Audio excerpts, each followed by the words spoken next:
Hello, officers. Welcome to Sadhana Visa Academy's Current Affairs session. Let's begin the journey from awareness to achievement. आज के हमारे current affairs के session में आपको देखने को मिलेगा हमारा जो ज्योग्राफी का पार्ट है, जिसमें हम मैपिंग में देखेंगे ईस्टर्न पार्ट और वेस्टर्न पार्ट। इसके बाद हम देखेंगे कि लद्दाख और जम्मू कश्मीर में कौन कौन सी वैली पड़ती हैं।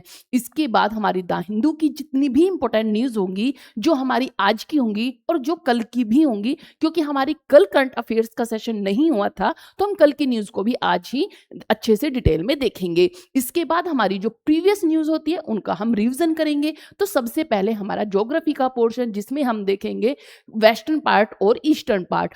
आज हम देखेंगे जो हमारी स्ट्रक्चर्स होंगी, इमेजेस होंगी, उन्हें हम 3D में देखेंगे, जिससे कि आपको क्लियरिटी जो है वो बहुत ही अच्छे से समझ आए और अच्छे से शो हो पाए। तो सबसे पहले हम चलते हैं हमारा ईस्टर्न और वेस्टर्न घाट पर। ये जो आपकी क्लासेस होंगी, इसमें ये एक क्लास होगी, लेकिन इसमें एक में ही आपको अलग अलग पोर्शन देखने को मिलेंगे। आपको ज्योग्राफी का पोर्शन देखने को मिलेगा, इसी के साथ आपको द हिंदू की न्यूज़ देखने को मिलेगी, डिटेल में समझने को मिलेगा। तो हर एक एग्जाम के लिए, चाहे आपका यूपीएससी हो, स्टेट पीसीएस हो, आपका केवीएस का हो, सीजीएल हो, एसएससी हो, एनटीपीसी हो, सभी एग्जाम के लिए आपके लिए ये क्लास बहुत ही इंपॉर्टेंट होंगी। तो अच्छे से देखते हुए चले। इसके बाद हमारा जो पार्ट 2 आता है करंट अफेयर्स का ही, तो वो होता है एक स्टेट को हम कवर करते हैं। आप उसे भी जरूर देखें, क्योंकि छोटी सी क्लास है, लेकिन उस छोटी सी ही क्लास में आपको बहुत ज़्यादा नॉलेज आपको देखने को मिलेगी।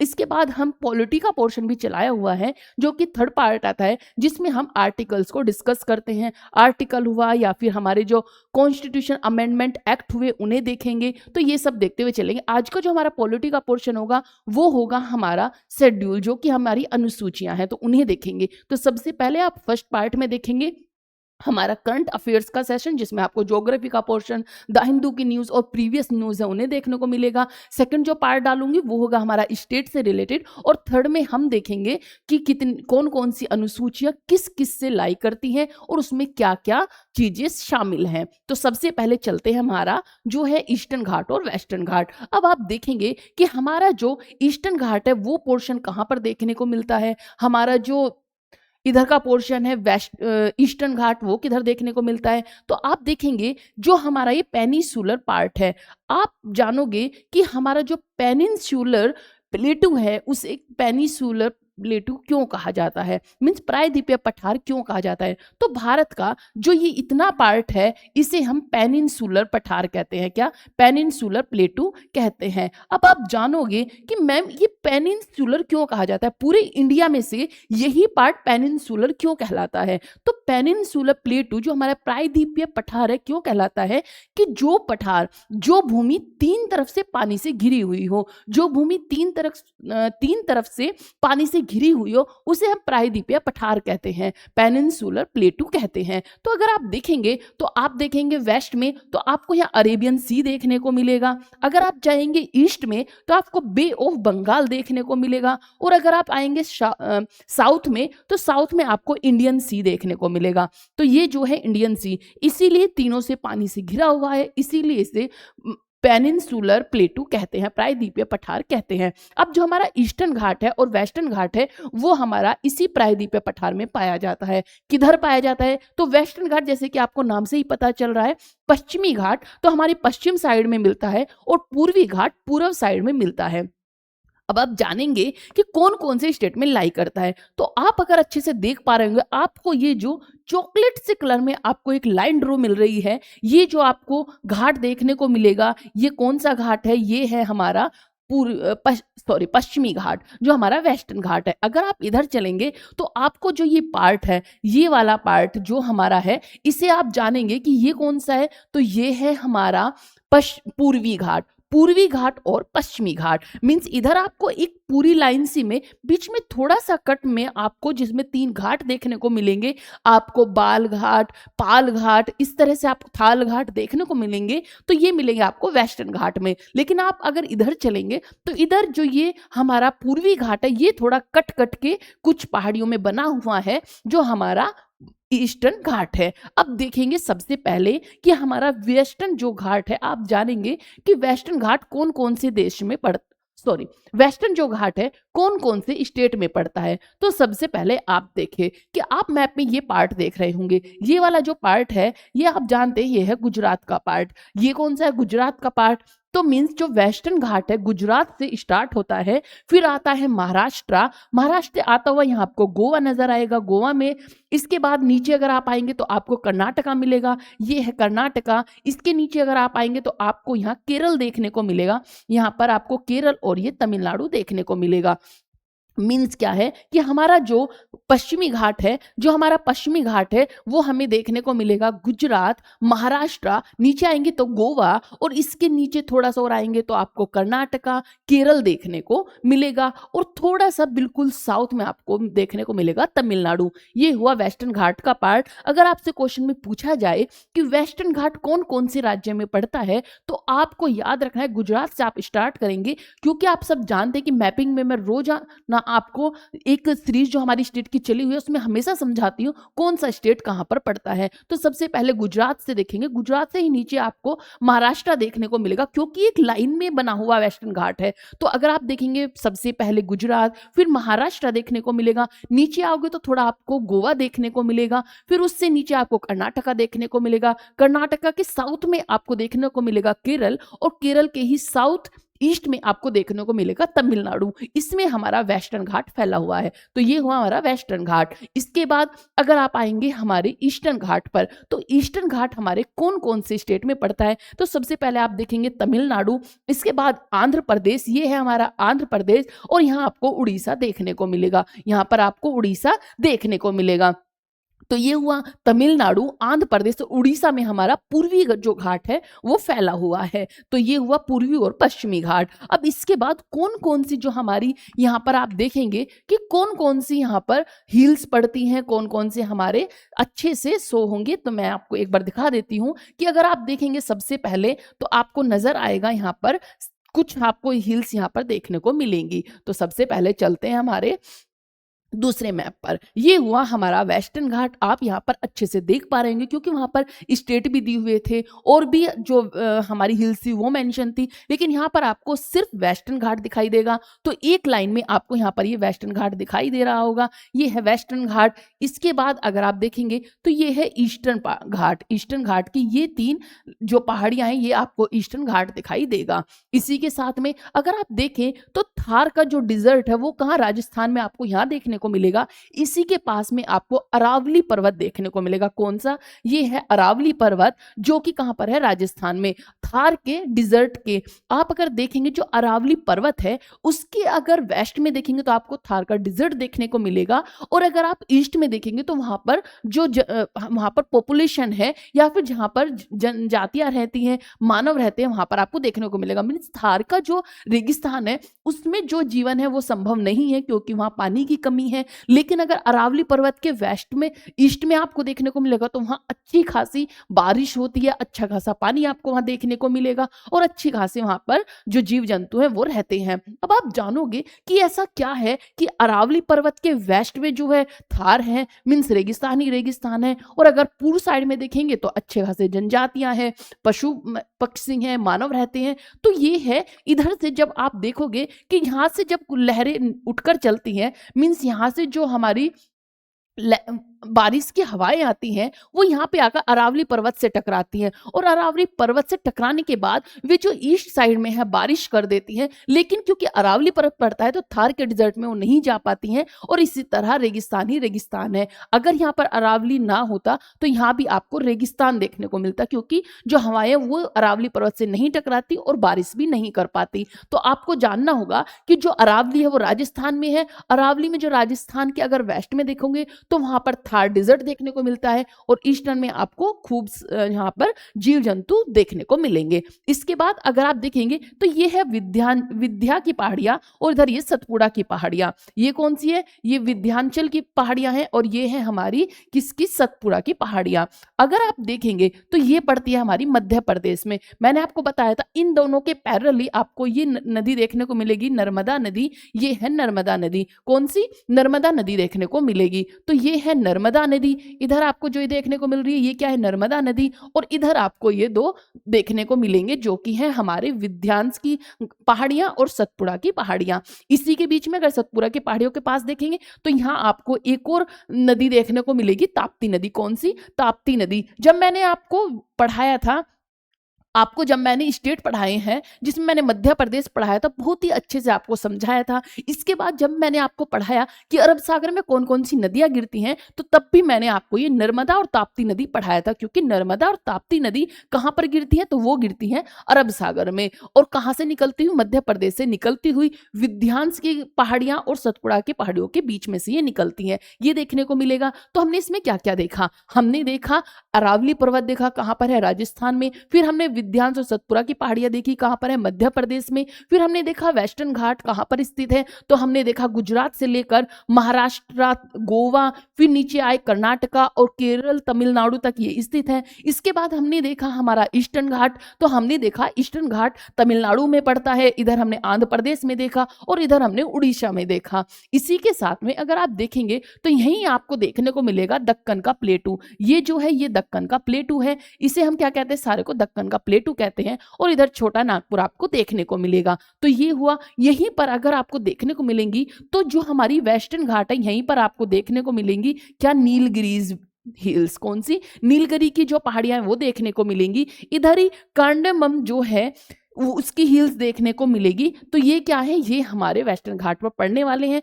थोड़ा सा आप इसमें देखेंगे कि वेस्टर्न घाट को भी आप 3 पार्ट में बटा हुआ देखेंगे। जो वेस्टर्न घाट है इसमें अगर आप देखेंगे तो इतना पोर्शन जो है ये है नॉर्थ का पोर्शन, अगर आप देखेंगे तो ये है नॉर्थ का पोर्शन। इसके बाद ये है हमारा सेंट्रल वेस्टर्न घाट, और नीचे अगर आप आएंगे तो आपको ये देखने को मिलेगा हमारा साउथर्न वेस्टर्न घाट। मीन्स 3 पार्ट में बटा हुआ है, और इस पर ही आपको नीलगिरी हिल्स देखने को मिलेंगी।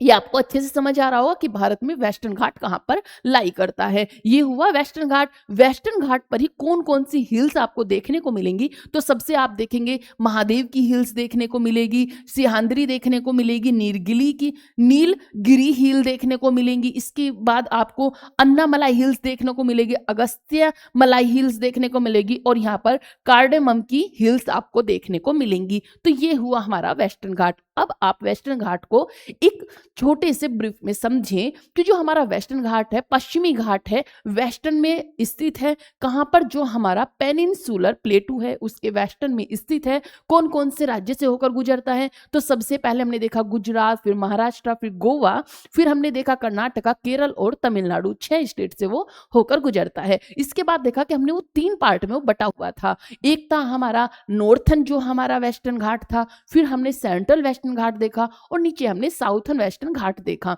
इसके बाद देखा कि वहां पर कौन कौन सी हिल्स हैं, तो हमने सबसे पहले देखा वहां पर कि कौन कौन सी हिल हैं। तो हमने नीचे से अगर देखोगे तो वहीं पर आपको देखने को मिली अन्नामलाई हिल्स, कार्डेमम हिल्स, इसके बाद अगस्त्य मलाई, अन्नामलाई, नीलगिरी, सिहांद्री और महादेव हिल्स।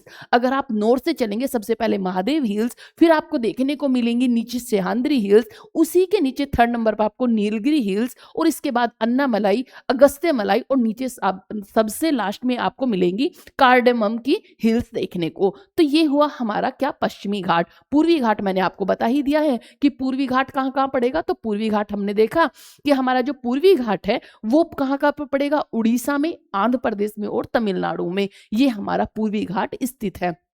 ये हमारे हुए। इसी में मैंने आपको ये भी बताया कि दक्कन का प्लेटू कहां पर पड़ेगा, तो ये है दक्कन का प्लेटू। ईस्टर्न घाट और वेस्टर्न घाट के बीच में आपको दक्कन का प्लेटू देखने को मिलेगा। इसी के साथ आपको यहाँ पर सतपुड़ा की पहाड़ियां, विंध्याचल की पहाड़ियां, अरावली पहाड़ी आपको देखने को मिलेगा, और छोटा नागपुर भी यहीं देखने को मिलेगा। तो ये हुए हमारे वेस्टर्न घाट। अब मैंने आपको बताया कि वेस्टर्न घाट में आपको 3 घाट देखने को मिलेंगे। 3 घाट कौन कौन से हैं, तो यहाँ आपको देखने को मिलेगा थार का घाट। कौन सा, थार का घाट। सबसे पहले आपको यहाँ देखने को मिलेगा थार का घाट।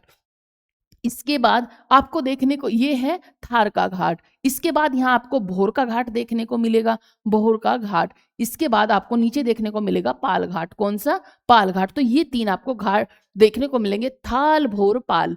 थाल, भोर, पाल घाट आपको देखने को मिलेंगे। ये 3 घाट कहाँ पर स्थित है? आपके वेस्टर्न घाट पर, जो हमारा पश्चिमी घाट है उस पर आपको देखने को मिलेंगे थाल घाट, भोर घाट और पाल घाट। ये हमने देखा। अब चलते हैं हम अपने जो हमारे इंपॉर्टेंट वैलीज हैं, वैलीज को देखेंगे कि हम एक एक दो दो स्टेट लेंगे, उन्हीं की वैलीज को देखेंगे। ऐसे ही हम अब क्या करेंगे, हम एक दिन देखेंगे हमारा जैसे कि वैलीज हुई, प्लेटू हुए, पहाड़ियां हुई, इन्हें देख लेंगे। सेकंड डे हम रिवर्स को देखेंगे। थर्ड डे हम देख लेंगे वर्ल्ड मैप को। इसी के साथ में फोर्थ डे देखेंगे हम कि कौन कौन से नेशनल पार्क है। तो हम इस तरह से पूरा वीक अलग अलग डिफरेंट डिफरेंट क्लासेस लेकर आएंगे, जिससे कि आप पढ़ते हुए बोर भी ना हो, और सेकंड वीक फिर से उनका रिवीजन करेंगे। तो इससे क्या होगा, आपका रिवीजन होता रहेगा, आपको अच्छे से याद भी हो जाएगा, और आप बोर भी नहीं होंगे कि हमने कल भी पढ़ा था, आज फिर से उसे ही पढ़ रहे हैं। तो इस तरह से आपको डिफरेंट डिफरेंट जो ज्योग्राफी के पोर्शन होंगे वो सब देखने को मिलेंगे,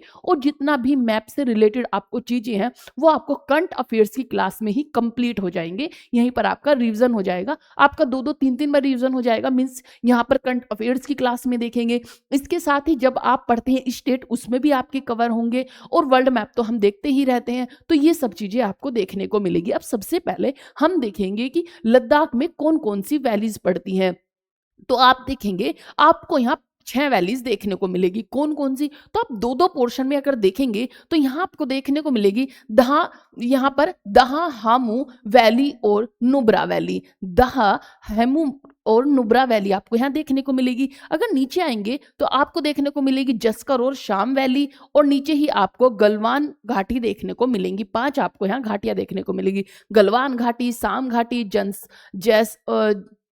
जैस्कर घाटी, और ऊपर आपको दहा और नुब्रा की घाटी देखने को मिलेंगी। ये कहाँ की है? तो ये आपको लद्दाख की देखने को मिलेगी। एक बार फिर से देख लेंगे। सबसे पहले गलवान घाटी, आपने कितनी बार सुना भी होगा कि चीन और इंडिया के बीच फिर से विवाद छिड़ गया है, वहां पर चीन ने फिर से घुसपैठ कर दिया गलवान घाटी में। तो ये कहाँ पर है? ये लद्दाख में आपको देखने को मिलेगा, जहां पर आए दिन चीन क्या करता है? घुसपैठ करता रहता है। इसी के साथ में यहाँ पर आपको जैस्कर की भी घाटी देखने को मिलेगी, साम घाटी देखने को मिलेगी, और दहा और नुब्रा की घाटी भी देखने को मिलेगी। तो ये आपको याद रखनी है कि कौन कौन सी घाटी कौन सी स्टेट में पड़ती है। ये हमारा यूटी हुआ। इसके बाद चलते हैं जम्मू कश्मीर स्टेट पर। अब जम्मू कश्मीर स्टेट में कौन कौन सी हमारी जो वैलीज हैं वो पड़ती हैं। तो आपको देखने को मिलेगी लूलाब की valley, Sind valley, Lidder valley, और यहाँ पर वूलर वैली। आपने वूलर कितनी बार नाम भी सुना होगा, तो वूलर वैली, वूलर झील भी सुना होगा, तो वूलर वैली, इधर लीदर वैली, सिंध वैली, और यहाँ पर लोबाब वैली। ये आपको देखने को मिलेगी जम्मू एंड कश्मीर की वैलीज।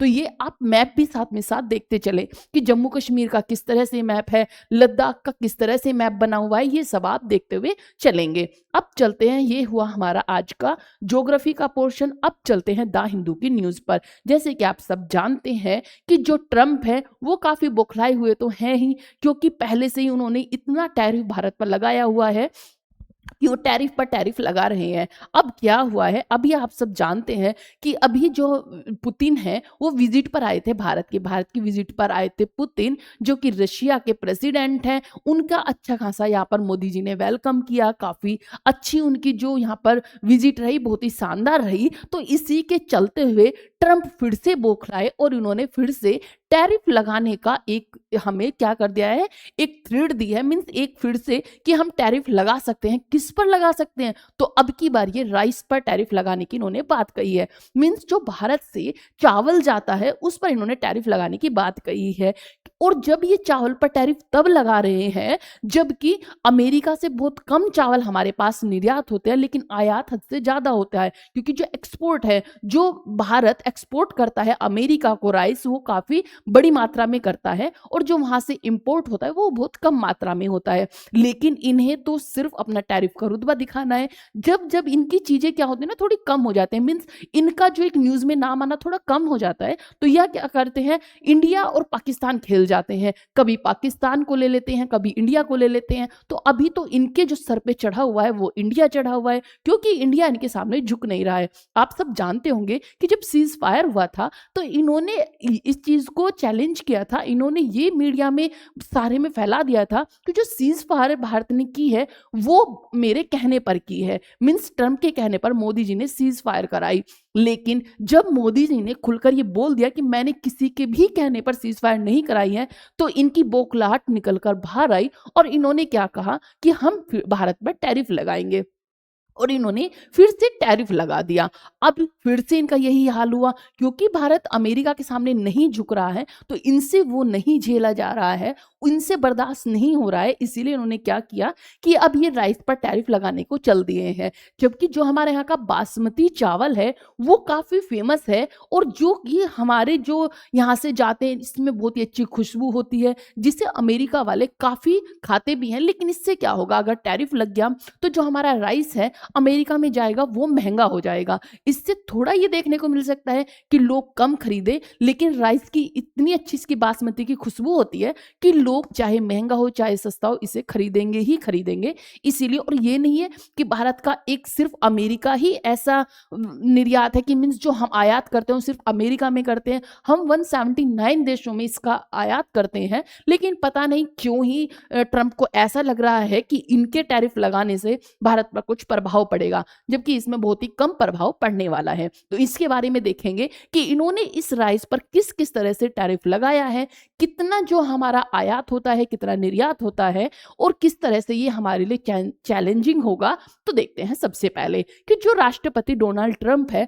उन्होंने क्या कहा है। उन्होंने संकेत दिए हैं कि जो भारत से आने वाले चावल हैं उन पर हम टैरिफ लगाएंगे, मीन्स जो भारत से आने वाले चावल हैं उन पर हम नया टैरिफ लगाएंगे, क्योंकि भारत जैसे देशों से वो सस्ते में चावल की जो डंपिंग है वो होती है। अब आप कहोगे डंपिंग क्या है? डंपिंग होती है, आपने सुना होगा कि लोग डंपिंग के द्वारा कहां पर अमेरिका में पहुंच गए, इंग्लैंड में पहुंच गए। डंपिंग होती है चोरी से चीजों को भेजना और सस्ते दामों में भेजना। जो डंपिंग होती है, जैसे लोग बाग जाते हैं तो डंपिंग के द्वारा क्यों जाते हैं? क्योंकि उन्हें वीजा तो मिलता नहीं, और जो डंपिंग के द्वारा जाते हैं तो थोड़ा वीजा से सस्ता पड़ जाता है और चोरी से वे उस देश में घुस जाते हैं। इसी तरह से डंपिंग होती है कि वो चोरी से भेजी जाती है और कम दाम में वो बिकती है। तो उनका कहना है कि जो भारत है जैसे देशों से सस्ते चावल जो है वो डंपिंग से क्या करे जा रहे हैं, अमेरिका को नुकसान हो रहा है, बहुत कम दाम पर बेचा जा रहा है। इसीलिए क्या करेंगे, ये टैरिफ लगा रहे हैं। क्यों? क्योंकि व्यापार के आंकड़े बताते हैं कि अगर अमेरिका ऐसा करता है तो नुकसान भारत से ज्यादा अमेरिका को होगा, लेकिन फिर भी ये लगाए हुए हैं। अब आप जानोगे कि ट्रंप ने ऐसा किया क्यों होगा।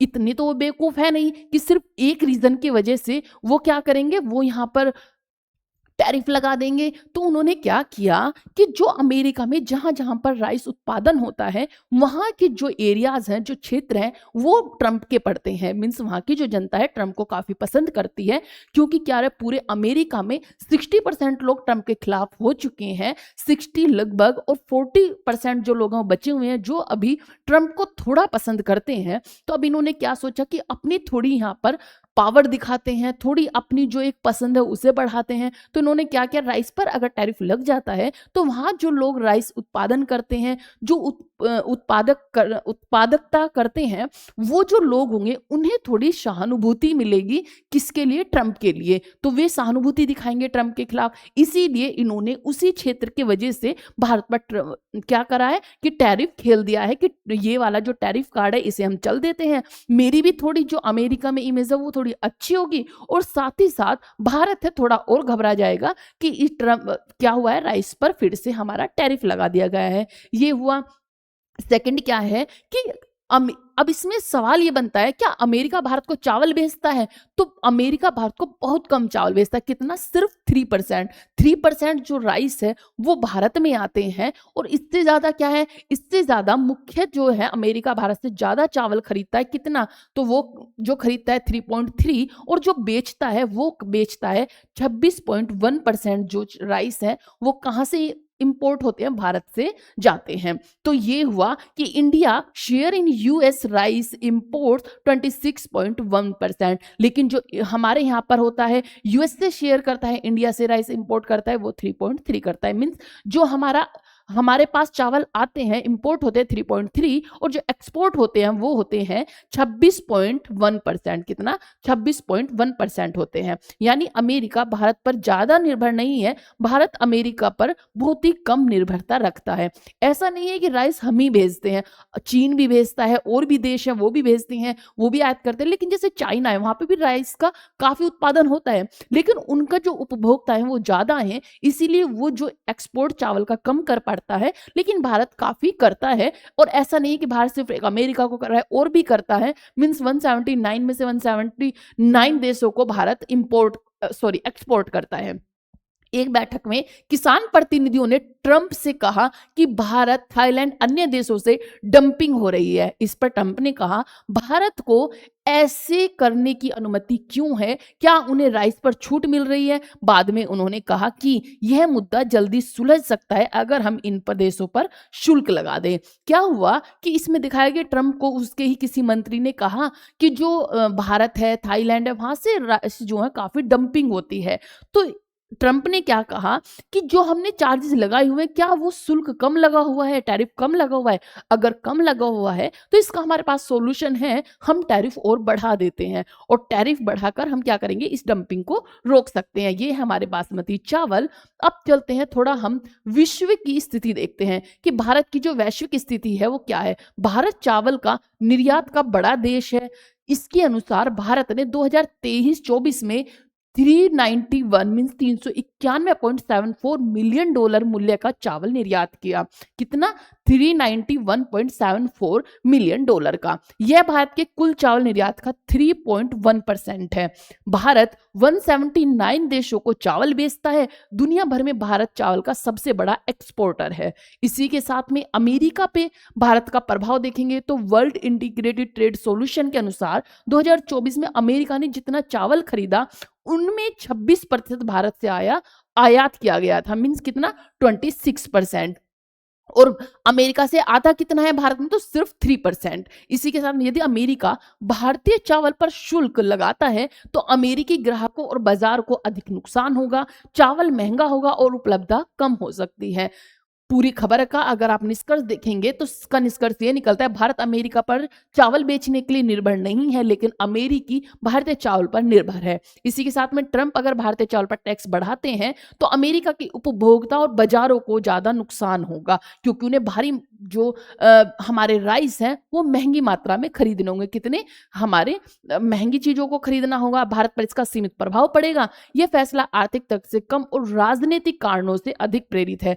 तो ये ऐसा नहीं है कि ट्रंप ने वहां की जो आर्थिक स्थिति है उसे देखा है, नहीं, ये सब राजनीतिक चालें हैं, सब राजनीतिक चीजों पर किया गया है, क्योंकि इन्हें पता है कि किस तरह से वहां के जो लोग हैं उन्हें अपनी तरफ आकर्षित करना है। और इसीलिए इन्होंने क्या किया है कि कुछ कुछ क्षेत्र को उठाते हैं और इसी तरह से कभी राइस पर लगा देते हैं, कभी पहले इन्होंने लगाया हुआ है कि रशिया से तुम तेल खरीद रहे हो। लेकिन इसका पूरा निष्कर्ष ये निकलता है कि ऐसा कुछ भी नहीं है कि रशिया से भारत के कनेक्शन अच्छे हैं इसीलिए ट्रंप ऐसा कर रहे हैं। ट्रंप सिर्फ अपना जो कार्ड है उसे खेल रहे हैं, जिससे कि वो अपनी जो एक इमेज है उसे अच्छी बना सके। साथ ही साथ जो अपनी पब्लिसिटी है, जो उन्हें एक सोशल मीडिया पर हर जगह स्थित होना है या फिर अपना प्रचार बढ़ाना है, सोशल मीडिया को बढ़ाना है, उसके लिए ये सब चीजें करते हैं। क्योंकि इन्हें पता है भारत के मैक्सिमम लोग सोशल मीडिया से जुड़े हुए हैं और वो उन्हें सर्च करेंगे, उन्हें खोजेंगे। इसी के लिए उन्हें सिर्फ एक प्रसिद्धि पानी है, इसलिए ये सब चीजें की जा रही हैं। इसमें उन्हें नुकसान क्या हो रहा है, फायदा क्या हो रहा है, इससे इन्हें कोई भी लेना देना नहीं है। नेक्स्ट न्यूज है हमारी आज की कि जो सूर्य किरण है, जो सूर्य किरण हमारी एक्सरसाइज है किस किस के बीच होती है, तो वो होती है नेपाल और इंडिया आर्मी के बीच में हमारी ये सूर्य किरण हमारी एक्सरसाइज होती है। किस नंबर की एक्सरसाइज हुई है? तो ये हमारी 19 नंबर की एक्सरसाइज हुई है। कहां कहां पर कंडक्ट हुई थी? तो ये कंक्लूड की गई थी उत्तराखंड में। कौन सी? India Nepal army. अब ये जो एक्सरसाइज है क्यों की जाती है?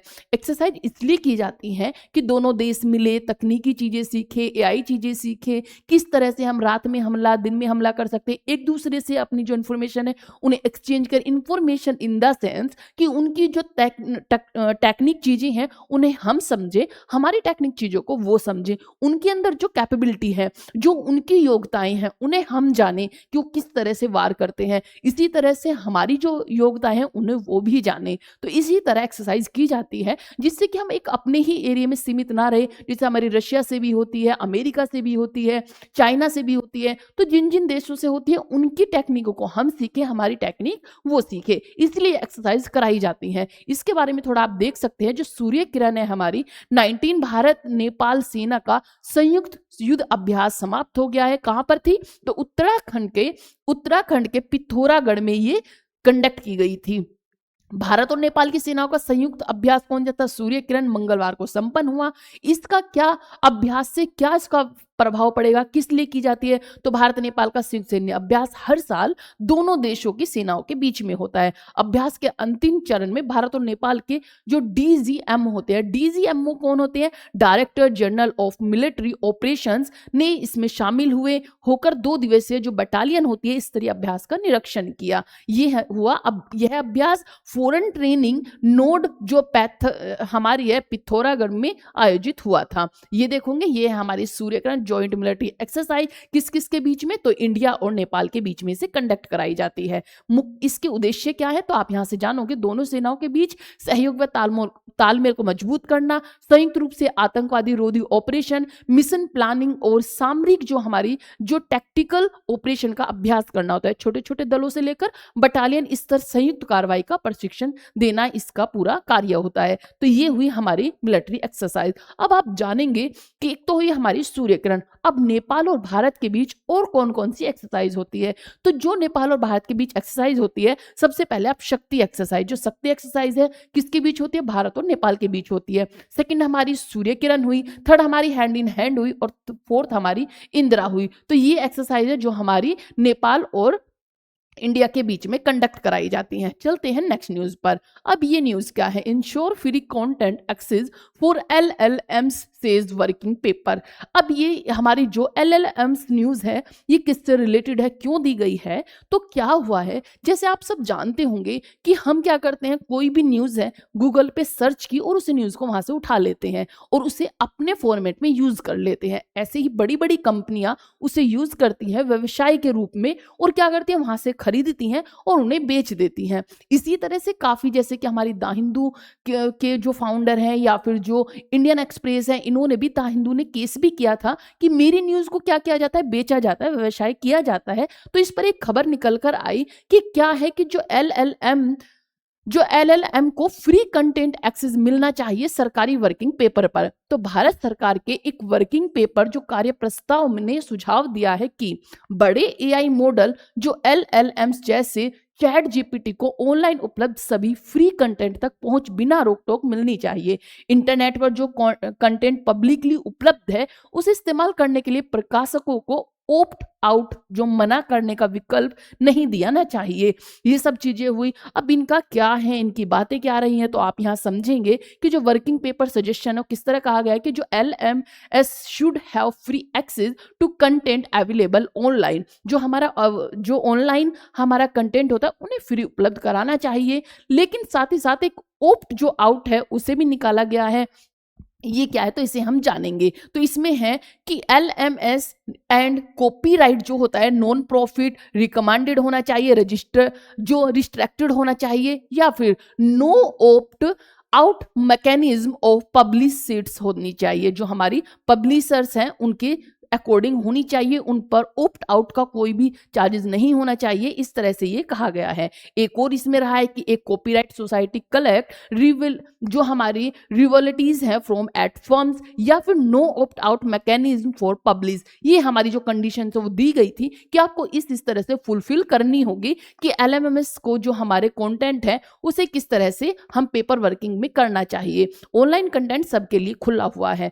अब आप जाने इस तरह से कि एक है द हिंदू जो कि कंटेंट देता है, जो हमारी न्यूज पब्लिश करता है, एक अदर कंपनी है जो एआई है वहां से न्यूज को उठाती है और हम क्या करते हैं उसे फिर हम बेचते हैं। मीन्स अगर आप देखेंगे चैट जीपीटी सारी इंफॉर्मेशन कहाँ से फुलफिल होती है, चैट जीपीटी में जो फुलफिल की जाती है कहाँ से की जाती है? तो क्योंकि चैट जीपीटी एक मानव तो है नहीं, एक इंसान तो है नहीं कि वो खुद से खुद जनरेट कर रही है, सर्च कर रही है। तो क्या करते हैं जो बड़े बड़े फाउंडर हैं, जो एआई कंपनी के जो बड़े बड़े लोग हैं, वो क्या करते हैं, द हिंदू की कंटेंट को उठाते हैं, उसमें फिल करते हैं और वो फिर हमें प्रोवाइड करती है। हम चैट जीपीटी से कैसे चीजों को लेते हैं, कुछ टाइम तक हमें वो फ्री प्रोवाइड करते हैं, लेकिन कुछ टाइम के बाद वो चार्जेस पे करना होता है, अपग्रेड करना होता है कि आप अपग्रेड करो, इसके बाद ही आपको ये नॉलेज मिलेगी या फिर आपको जो कंटेंट है वो आपको फ्री प्रोवाइड किया जाएगा। पहले आपको ये सब चीजें क्या करना होगा, अपग्रेड चैनल को करना होगा।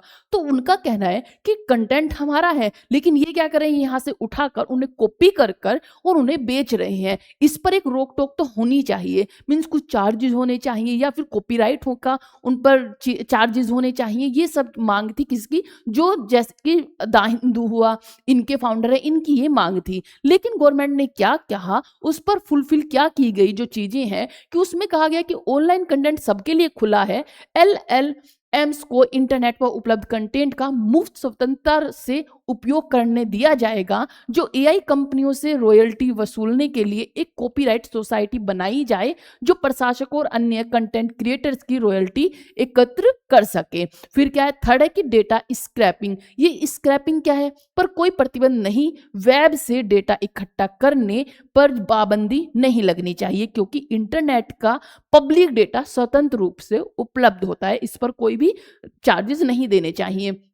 लेकिन फिर एक चिंता का वो भी हुआ कि प्रशासकों की चिंता है कि कुछ बड़े प्रकाशक चिंतित हैं कि एआई कंपनियां उनकी लिखी हुई सामग्री को कॉपी करके उपयोग कर रही है। कुछ प्रकाशक पहले ही एआई कंपनियों पर केस कर चुके हैं, जैसे कि मैंने आपको बताया द हिंदू ग्रुप ने ओपन एआई पर मुकदमा किया हुआ है। वर्किंग पेपर का तर्क है कि सरकार की समिति का कहना है कि अगर इन नियमों को कानून बना दिया गया तो एआई मॉडल्स के प्रशिक्षण में बाधा नहीं आएगी। जो भी कंटेंट क्रिएटर्स रॉयल्टी चाहते हैं वे कॉपीराइट सोसाइटी के सदस्य बन सकते हैं। मीडिया कंपनियों के लिए भी एक निष्पक्ष रॉयल्टी व्यवस्था बन सकती है। साथ में लास्ट में इसका क्या वो मिला निष्कर्ष कि इन्होंने बोला, जो मैंने आपको बताया कि एक है एआई कंपनियां जो कि कंटेंट को क्या करती है, चोरी करती हैं। एक हुई जैसे कि द हिंदू हुआ, द हिंदू की चीजें हुई।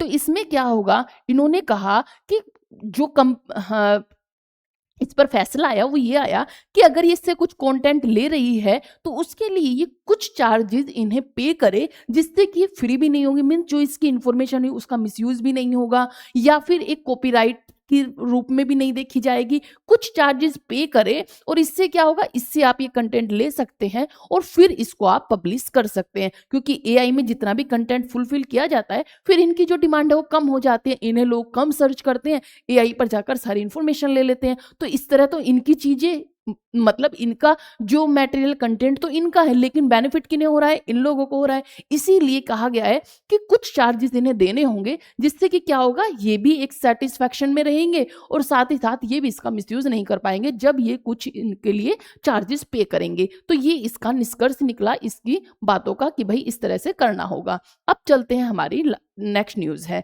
इसमें क्या है कि नोबेल प्राइज से रिलेटेड कुछ क्वेश्चन दिए हुए थे द हिंदू में, मैंने उन्हें उठाए हैं और उसी से रिलेटेड हमारे जो क्वेश्चन है उनके हम आंसर देंगे। सबसे पहले जो हमारा आंसर है वो ये है कि शुरुआत में नोबेल पुरस्कार केवल 5 क्षेत्रों में दिया जाता था, वर्तमान में 6 क्षेत्रों में कौन सा क्षेत्र शुरू में शामिल नहीं था। मीन जब नोबेल प्राइज शुरू हुआ था तो उसमें कितने कंटेंट थे, उसमें से सिर्फ 5 ही जो हमारे सब्जेक्ट थे, विषय थे, उन्हीं पर ये नोबेल प्राइज दिया जाता था 5 क्षेत्रों में, लेकिन अभी 6 क्षेत्रों में दिया जाता है। तो वो एक क्षेत्र कौन सा है जिसमें नहीं दिया जाता था, तो पहले वो था अर्थशास्त्र। अर्थशास्त्र में नोबेल प्राइज नहीं दिया जाता था, लेकिन बाद में क्या किया गया कि बाद में अर्थशास्त्र को भी जोड़ा गया और उसे भी किसमें शामिल किया गया, नोबेल प्राइज में। तो अर्थशास्त्र को नहीं दिया जाता था।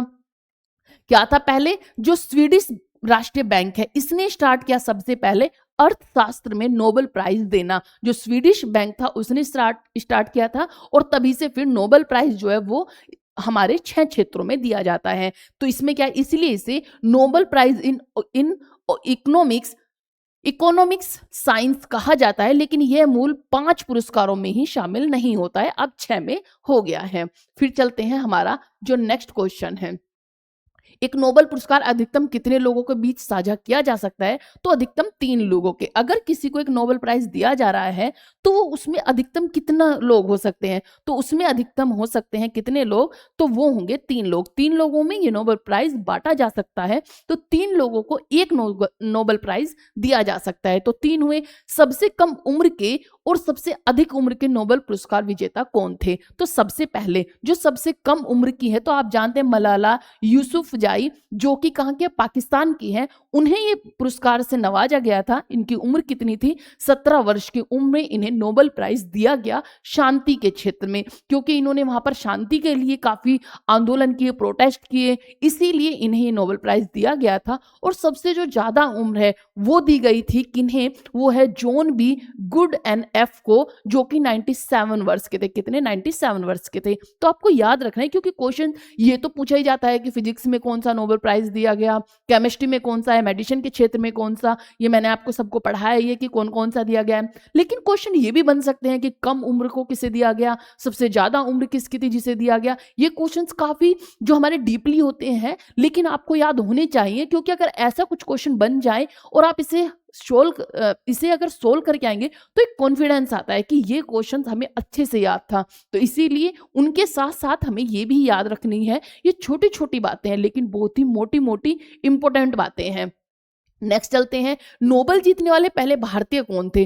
तो नोबेल प्राइज जिस भारतीय को सबसे पहले दिया गया था वो थे रविन्द्रनाथ टैगोर। कौन थे? रविन्द्रनाथ टैगोर को दिया गया था। किसमें? साहित्य के लिए। इन्हें साहित्य के लिए नोबेल प्राइज दिया गया था। अब चलते हैं, नोबेल प्राइज पुरस्कार पहली बार कब दिया गया था? तो नोबेल प्राइज पहली बार 10 दिसंबर 1909 में दिया गया था। कब? 1909 में सबसे पहले नोबेल प्राइज दिया गया था। तो आप याद रखेंगे 10 दिसंबर 1909 को प्रदान किया गया था। यह दिन अल्फ्रेड नोबेल की पुण्यतिथि पर दिया जाता है, इसीलिए हर साल नोबेल पुरस्कार इसी दिन दिया जाता है। जो अल्फ्रेड नोबेल थे, इन्होंने काफी ये बहुत बड़े साइंटिस्ट थे। इन्होंने परमाणु जो बम था उसकी वो की थी, खोज की थी। इसीलिए जब इन्होंने देखा कि जो मैंने खोज की है इनसे काफी विनाश होगा, बहुत सारे लोग मारे जाएंगे, तो इन्होंने क्या किया? इनकी जो कंप्लीटली प्रॉपर्टी थी उसे दान कर दिया और बोला कि नोबेल प्राइज के रूप में प्रदान की जाए अलग अलग फील्ड में। जैसे फिजिक्स में अगर कोई रिसर्च करता है, या फिर केमिस्ट्री में करता है, बायोलॉजी में करता है, या फिर अर्थशास्त्र में करता है, साहित्य के क्षेत्र में करता है, शांति के क्षेत्र में करता है, तो उसमें ये नोबेल प्राइज दिए जाएं। तो इसीलिए नोबेल प्राइज प्रोवाइड किए जाते हैं। किसके लिए? अल्फ्रेड नोबेल के। उनकी पुण्यतिथि कब थी? तो 10 दिसंबर 1901 में थी। चलते हैं नेक्स्ट पर, कौन कौन से क्षेत्रों में जो पुरस्कार हैं दिए गए थे 1901 में? तो पहले 5 अगर आप क्षेत्र जानेंगे तो मैंने आपको बताया, भौतिकी, रसायन और चिकित्सा के क्षेत्र में, साहित्य के क्षेत्र में और शांति के क्षेत्र में। ये 5 क्षेत्र थे जिसमें सबसे पहले दिए गए थे। बाद में अर्थशास्त्र को भी ऐड किया गया और अब 6 क्षेत्रों में दिया जाता है। चलो नेक्स्ट पर चलते हैं, अर्थशास्त्र का नोबेल है कब दिया गया? तो सबसे पहले कब दिया गया था? तो ये गया था 1968 में। कब दिया गया था? 1968 में सबसे पहले दिया गया था। स्वीडिश बैंक के द्वारा इसे प्रोवाइड किया गया था। यह मूल नोबेल पुरस्कार में शामिल नहीं था। अर्थशास्त्र में शुरू किया गया पहली बार 1969 में। शुरू कब किया गया था? तो ये किया गया था 1968 में, दिया गया था 1969 में। अब देखेंगे कि भारत में किन किन लोगों को नोबेल प्राइज दिया गया है। तो सबसे पहले दिया गया था रविन्द्रनाथ टैगोर को। कब दिया गया था? 1913 में। कब दिया गया था? 1913 में दिया गया था। किस क्षेत्र में दिया गया था? तो साहित्य के क्षेत्र में दिया गया था। साहित्य के लिए नोबेल पाने वाले पहले एशियाई और पहले भारतीय भी। पूरे एशिया में सबसे पहले साहित्य के क्षेत्र में रविन्द्रनाथ टैगोर जी को दिया गया था, और भारत में भी सबसे पहले नहीं दिया गया था। सेकंड में चलते हैं, सेकंड है सीवी रमन को। जो सीवी रमन है, इन्हें भौतिकी के लिए दिया गया था। फिजिक्स में इन्हें दिया गया था। कब दिया गया था? 1930 में भौतिकी क्षेत्र में दिया गया था। किस लिए? कि इन्होंने रमन प्रभाव की खोज की थी, इसके लिए इन्हें नोबेल प्राइज दिया गया था। रमन प्रभाव जो कि हमारा रमन इफेक्ट की खोज की थी, विज्ञान में नोबेल पाने वाले पहले भारतीय थे। फिर आते हैं हरगोविंद खुराना। हरगोविंद खुराना को किस लिए दिया गया था? इन्हें चिकित्सा के क्षेत्र में 1968 में इन्हें चिकित्सा के क्षेत्र में दिया गया था। अनुवांशिकी पर इन्होंने रिसर्च किया था, और ये अमेरिकी नागरिकता थी इनके पास। कौन सी थी? अमेरिका की नागरिकता थी। चलते हैं, फिर हम चलते हैं शांति के क्षेत्र में, शांति के क्षेत्र में दो लोगों को दिया गया था, जिनमें से एक थी मदर टेरेसा, जो कि गरीब और बीमारों की सेवा के लिए मिशनरीज ऑफ चैरिटी की संस्थापक थी। इन्हें शांति का पुरस्कार दिया गया मदर टेरेसा को। और सेकंड थे कैलाश सत्यार्थी, दोनों भारतीयों को दिया गया था।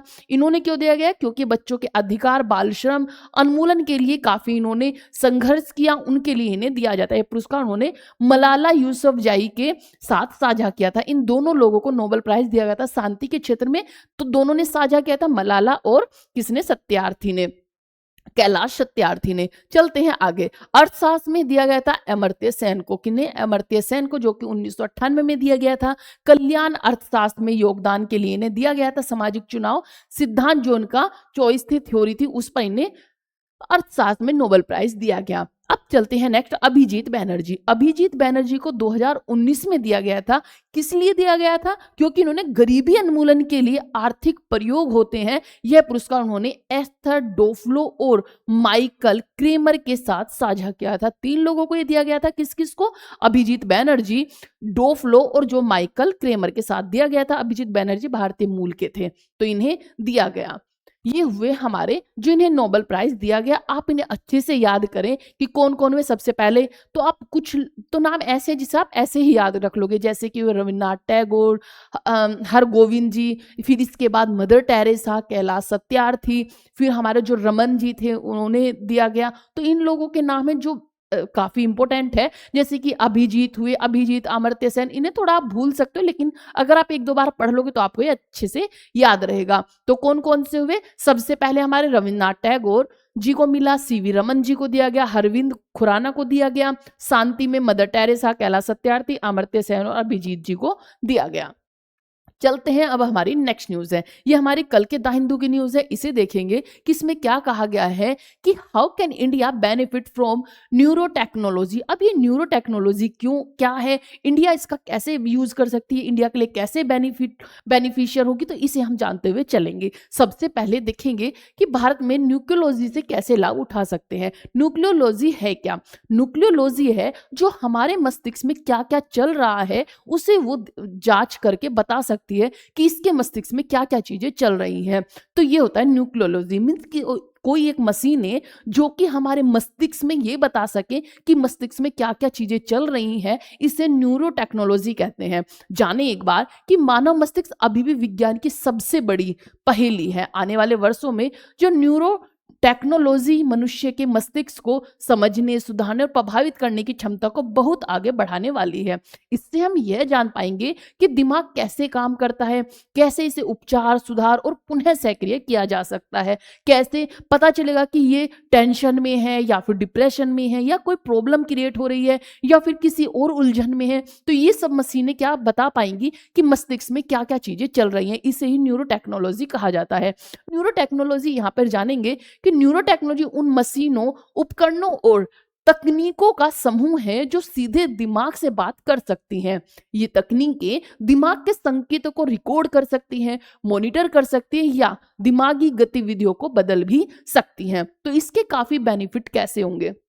जैसे कोई किसी बीमारी से जूझ रहा है या फिर किसी डिप्रेशन में है या कोई और प्रॉब्लम्स है, उन्हें क्या मशीन पहले ही देख लेगी कि क्या क्या प्रॉब्लम्स क्रिएट हो रही हैं और उसे वो सुलझाने में काफ़ी बेनिफिट करेंगी, काफ़ी हेल्पफुल रहेंगी। इसमें शामिल होंगे जैसे कि ब्रेन कंप्यूटर जो इंटरफेस है, एक ऐसी तकनीक जो दिमाग के संकेतों को डिजिटल कमांड में बदल देती है, जैसे कि दिमाग के संकेतों को computer, robotic arm, wheel chair या कृत्रिम अंगों को चलाने वाली कमांड में बदल सकता है।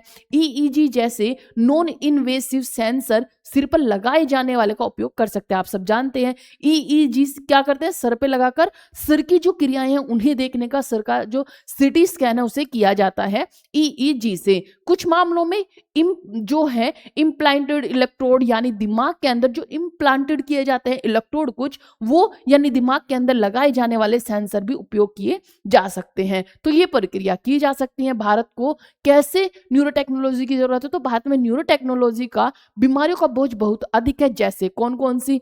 स्ट्रोक की प्रॉब्लम्स, फिर है स्पाइनल कॉर्ड जो इंजरी है उसकी, पार्किंसन, अल्जाइमर या फिर अवसाद, डिप्रेशन की, मानसिक स्वास्थ्य विकार, इन सब की किस्में भारत में काफी बढ़ती हुई ये जो प्रॉब्लम्स है बढ़ती जा रही हैं, इसलिए काफी बेनिफिशियल होगा भारत के लिए। क्या कहा है डब्ल्यूएचओ ने कि डब्ल्यूएचओ और भारत सरकार की रिपोर्ट के अनुसार इन बीमारियों की संख्या तेजी से बढ़ रही है। मानसिक स्वास्थ्य भारत में सबसे बड़ा स्वास्थ्य बोझ बन चुका है। बीसीआई और न्यूरोटेक इन विचारों के निदान, इलाज और पुनर्वास में क्रांति ला सकते हैं। तो ये काफी इंपॉर्टेंट भारत के लिए दिखाया जा रहा है कि काफी इंपॉर्टेंट है। जैसे दुनिया में अगर क्या हो रहा है तो आप जानेंगे कि अमेरिका, आप सब जानते हैं कि अमेरिका हर एक रिसर्च में काफी आगे पहुंच चुका है, उसकी जो टेक्निकल चीजें वो भी काफी एडवांस है। तो आप देखेंगे कि जो अमेरिका है, एनआईएच का ब्रेन जो इनिशिएटिव है, दुनिया का सबसे बड़ा न्यूरो टेक्नोलॉजी प्रोजेक्ट है। कौन सा?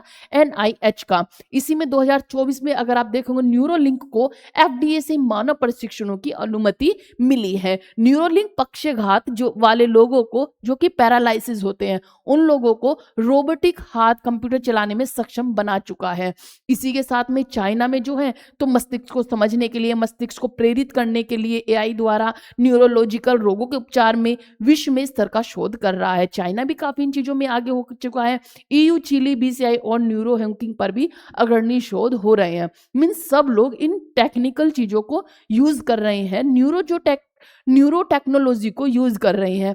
तो इसलिए भारत के लिए भी काफी बेनिफिशियल हो सकती है अगर भारत भी इसका यूज करता है, उपयोग करता है।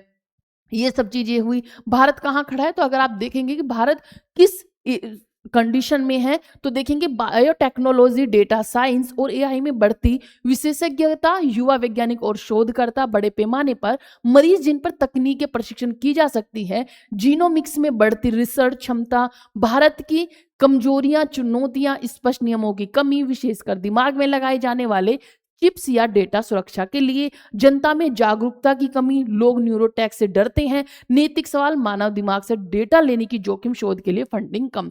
मीन्स भारत की जो सिचुएशन है उसमें न्यूरो टेक्नोलॉजी के नाम से ही लोग डरते हैं। अगर आपको कोई कह दिया जाए कि आपके दिमाग में कोई रिसर्च करना है या फिर आपके दिमाग में कुछ चीजों को जो प्लांटेड करना है, तो क्या करेंगे लोग? डिनाई कर देंगे, हमें तो कराना ही नहीं है। पता लगा कुछ और प्रॉब्लम्स हो गई, तो पता चला कि हमारी कोई नसी हट गई, पागल हो गए, तो हमें नहीं कराना है ये। तो भारत क्या होता है? इन चीजों से बचता है। भारत के लोग इन चीजों से डरते हैं। तो इसके लिए क्या करना होगा? इन्हें अच्छे से समझाना होगा, अच्छे से इसका प्रशिक्षण देना होगा, जिससे कि लोगों को इसके बारे में समझ आए कि ये चीजें किस तरह से हमारे लिए बेनिफिशियल है। तभी हम इन चीजों को क्या होंगे, इसमें प्रशिक्षण पाने के बाद हम इन चीजों का इन पर ध्यान देंगे। जैसे कि आप सब जान देंगे, चिकित्सा क्षेत्र में क्रांति लाने के लिए से लकवाग्रस्त लोगों को दोबारा चलने फिरने में मदद मिलेगी, स्पाइनल इंजरी वाले लोगों को नई उम्मीद मिलेगी, पार्किंसन, डिप्रेशन, पीटीएसडी का एडवांस इलाज होगा, दिमागी कैंसर और न्यूरोलॉजी डायग्नोसिस में सुधार भी आएंगे। तो ये सब चीजें कि इनसे काफी चिकित्सा क्षेत्र में भारत को इससे न्यूरो टेक्नोलॉजी से लाभ होगा। अगर आप आर्थिक अवसर पर देखेंगे तो बीसीआई आधारित स्टार्टअप होंगे, ब्रेन इंस्पायर्ड एआई होंगे, हेल्थ केयर डिवाइस और मेडिकल रोबोटिक्स होंगे और डिफेंस और सुरक्षा क्षेत्र में उपयोग होंगे। अगर आप गेमिंग में देखेंगे तो ये तो दिमाग से नियंत्रित गेमिंग, मेटावर्स आधारित नई नौकरियां और एआई इंटरफेस एजुकेशन आपको देखने को मिलेगी। ये हुआ हमारा जो न्यूरो टेक्नोलॉजी। अब आपको समझ आया न्यूरो टेक्नोलॉजी क्या है? हमारी जो वो मशीनें जो हमारे दिमाग को पढ़ सके, उनके बारे में प्रशिक्षण कर सके, उन पर रिसर्च कर सके। ऐसी मशीनें दिमागों में क्या चल रहा है बिना हमारे बोले, दिमाग से हम खुद वो मशीनें खुद पता कर लें कि इनके दिमाग में क्या क्या चीजें चल रही हैं, तो उन्हें कहते हैं न्यूरो टेक्नोलॉजी। मीन्स हमारे मस्तिष्क से रिलेटेड हमारी जो रिसर्च हुई या फिर खोज हुई या फिर उसके बारे में जानना न्यूरो टेक्नोलॉजी कहलाता है। आगे चलते हैं। China must give ensure Indians won't be targeted. अभी क्या हुआ है कि आप सब जानते हैं कि चाइना और इंडिया के बीच में जो एयरलाइन से उन्हें खोल दिया गया था, उनका आना जाना किया जा रहा था, काफी थोड़े जो रिश्ते हैं वो सुधरे थे। कब से? जब से एससीओ की बैठक हुई थी, तब से कुछ जो हमारे रिश्ते थोड़े ठीक हुए थे। वहां के भी जो विदेश मंत्री थे वो भारत यात्रा पर आए थे, तब भी हमारे जो रिश्ते थे थोड़े सुधार की तरफ देखे गए थे। अभी क्या हुआ कि अरुणाचल प्रदेश की एक महिला कहां पर जा रही थी? चाइना में विजिट कर रही थी, मीन्स चाइना जा रही थी। जब वो एयरलाइंस पर पहुंची तो उन्हें वहां रोक लिया गया। उन्हें 24 घंटे के लिए कैद कर लिया गया। कैद इन द सेंस उन्हें बाहर नहीं भेजा गया, उनके साथ बहुत ही मिसबिहेव किया गया, ऐसा ट्रीटमेंट दिया गया। इसी के साथ में उनकी जो फ्लाइट थी क्या बोला जाता है, अब ऐसा क्यों हुआ? देखने की बात ये है कि उस महिला को रोका क्यों गया, क्यों ऐसा उसके साथ ट्रीटमेंट किया गया। तो इसी के लिए यहाँ पर जो हमारे विदेश मंत्री हैं उनका कहना है कि आपको ये इंश्योर करना होगा कि हमारा अगर कोई भी नागरिक चाइना में जाता है तो उसके साथ मिसबिहेव ना किया जाए, उसे इस तरह से ना रोका जाए जिससे कि हमारी एक जो बेइज्जती हो उसे आप नहीं करेंगे। इसमें क्या हुआ है कि चीन आश्वासन देगा कि भारतीयों को निशाना नहीं बनाया जाएगा। सबसे बड़ा जो हमारा मुद्दा है वो ये है कि वो जो महिला थी वो थी अरुणाचल प्रदेश की, और जो चाइना है वो इस चीज को बोलता है कि जो अरुणाचल प्रदेश है वो तिब्बत का पार्ट है, और क्योंकि तिब्बत में हमारा क्षेत्र है, हमारा वो भाग है, तो जो अरुणाचल प्रदेश है उसे भी चाइना कहता है कि ये भी हमारा भाग है। आप सब जानते भी हैं अरुणाचल प्रदेश में हो काफी हमारे विवाद चलते रहते हैं, घुसपैठ चलती रहती है, चाइना ये उल्टे सीधे काम करता ही रहता है। तो इसीलिए ये सब चीजें हुई कि वो अरुणाचल प्रदेश को अपना पार्ट बताता है, अपना क्षेत्र बताता है, इसलिए उस महिला को वहां रोक दिया गया। और क्योंकि वहां से जो अरुणाचल प्रदेश से दाई लामा है वो बिलोंग करते हैं, वो क्या होते तिब्बत से भागकर कहां पर आ गए थे, वो भारत में आ गए थे। तो उस टाइम पर चाइना ने ये कहा था कि जो हमारे दुश्मन है उन्हें वो शरण दे रहा है। तिब्बत पर उसने चाइना ने क्या कर लिया था, कब्जा कर लिया था। लेकिन अरुणाचल प्रदेश मैप में भी, ज्योग्राफिकली भी हर तरह से भारत का एक भाग है और हमेशा रहेगा। इसीलिए इन्हें ये कहा गया है कि आप ये सब चीजें ना करें, और ये जो आपने बिहेव करा है, जिस तरह से ये दुष्व्यवहार किया है, इसे आप दोबारा रिपीट ना करें। तो क्या हुआ है कि चीन को यह आश्वासन देना होगा कि भारतीयों को निशाना नहीं बनाया जाएगा। इसी में है कि भारत के विदेश मंत्रालय ने चीन से कहा कि वह यह पक्का आश्वासन दे कि भारत के नागरिकों को चीन में यात्रा या ट्रांजिट के दौरान विशेष रूप से निशाना नहीं बनाया जाएगा। इसके साथ ही भारत ने अपने नागरिकों को सलाह दी है कि चीन की यात्रा या वहां से ट्रांजिट करते समय सावधानी बरतें। इसी तरह अगर जो भारतीय चाइना में जा रहे हैं तो जो हमारी गवर्नमेंट है उन्होंने भी उन्हें सुनिश्चित किया है कि आप जब वहां पर जाएं तो अपनी पूरी सावधानी रखें, क्योंकि वहां पर वो किस तरह से भी बर्ताव कर सकते हैं। इसके बाद यह बयान इसलिए दिया गया क्योंकि हाल ही में एक भारतीय नागरिक जो अरुणाचल प्रदेश से थी, संघाई एयरपोर्ट पर 18 घंटे रोका गया, और चीनी अधिकारियों ने उनके पासपोर्ट को अमान्य बता दिया कि उनका जो पासपोर्ट है वो अमान्य। 18 घंटे उन्हें उनसे पूछताछ की गई, उन्हें वहीं रोक लिया गया। थी कौन? तो वो थी पेमा थोंगडोंग ने सोशल मीडिया पर बताया कि उन्हें 21 नवंबर 2025 को शंघाई एयरपोर्ट पर 18 घंटे हिरासत में रखा गया। चीनी अधिकारियों ने आरोप लगाया कि उनका पासपोर्ट अमान्य है क्योंकि वह अरुणाचल प्रदेश से बिलोंग करते हैं, जिसे चीन अपना क्षेत्र बताता है। भारत ने इस कार्रवाई को अनुसूचित और परेशान करने वाला बताया है। इसी के साथ में चीन को सुनिश्चित करना होगा। हमारे विदेश मंत्रालय के प्रवक्ता कौन है? रणधीर जायसवाल। ये कौन थे? रणधीर जायसवाल जी ने कहा है, ये है रणधीर जायसवाल जी। इन्होंने कहा है कि भाई अगर ऐसी कोई भी चीज होती है तो आपको ये पहले सुनिश्चित करना होगा, हमें ये आश्वासन देना होगा कि हमारा अगर कोई भी नागरिक इस तरह से चाइना में जाता है तो उसके साथ इस तरह से बर्ताव ना किया जाए, उसकी जो इंसल्ट है वो ना की जाए, तभी हमारे लोग क्या करेंगे, चाइना में विजिट करेंगे।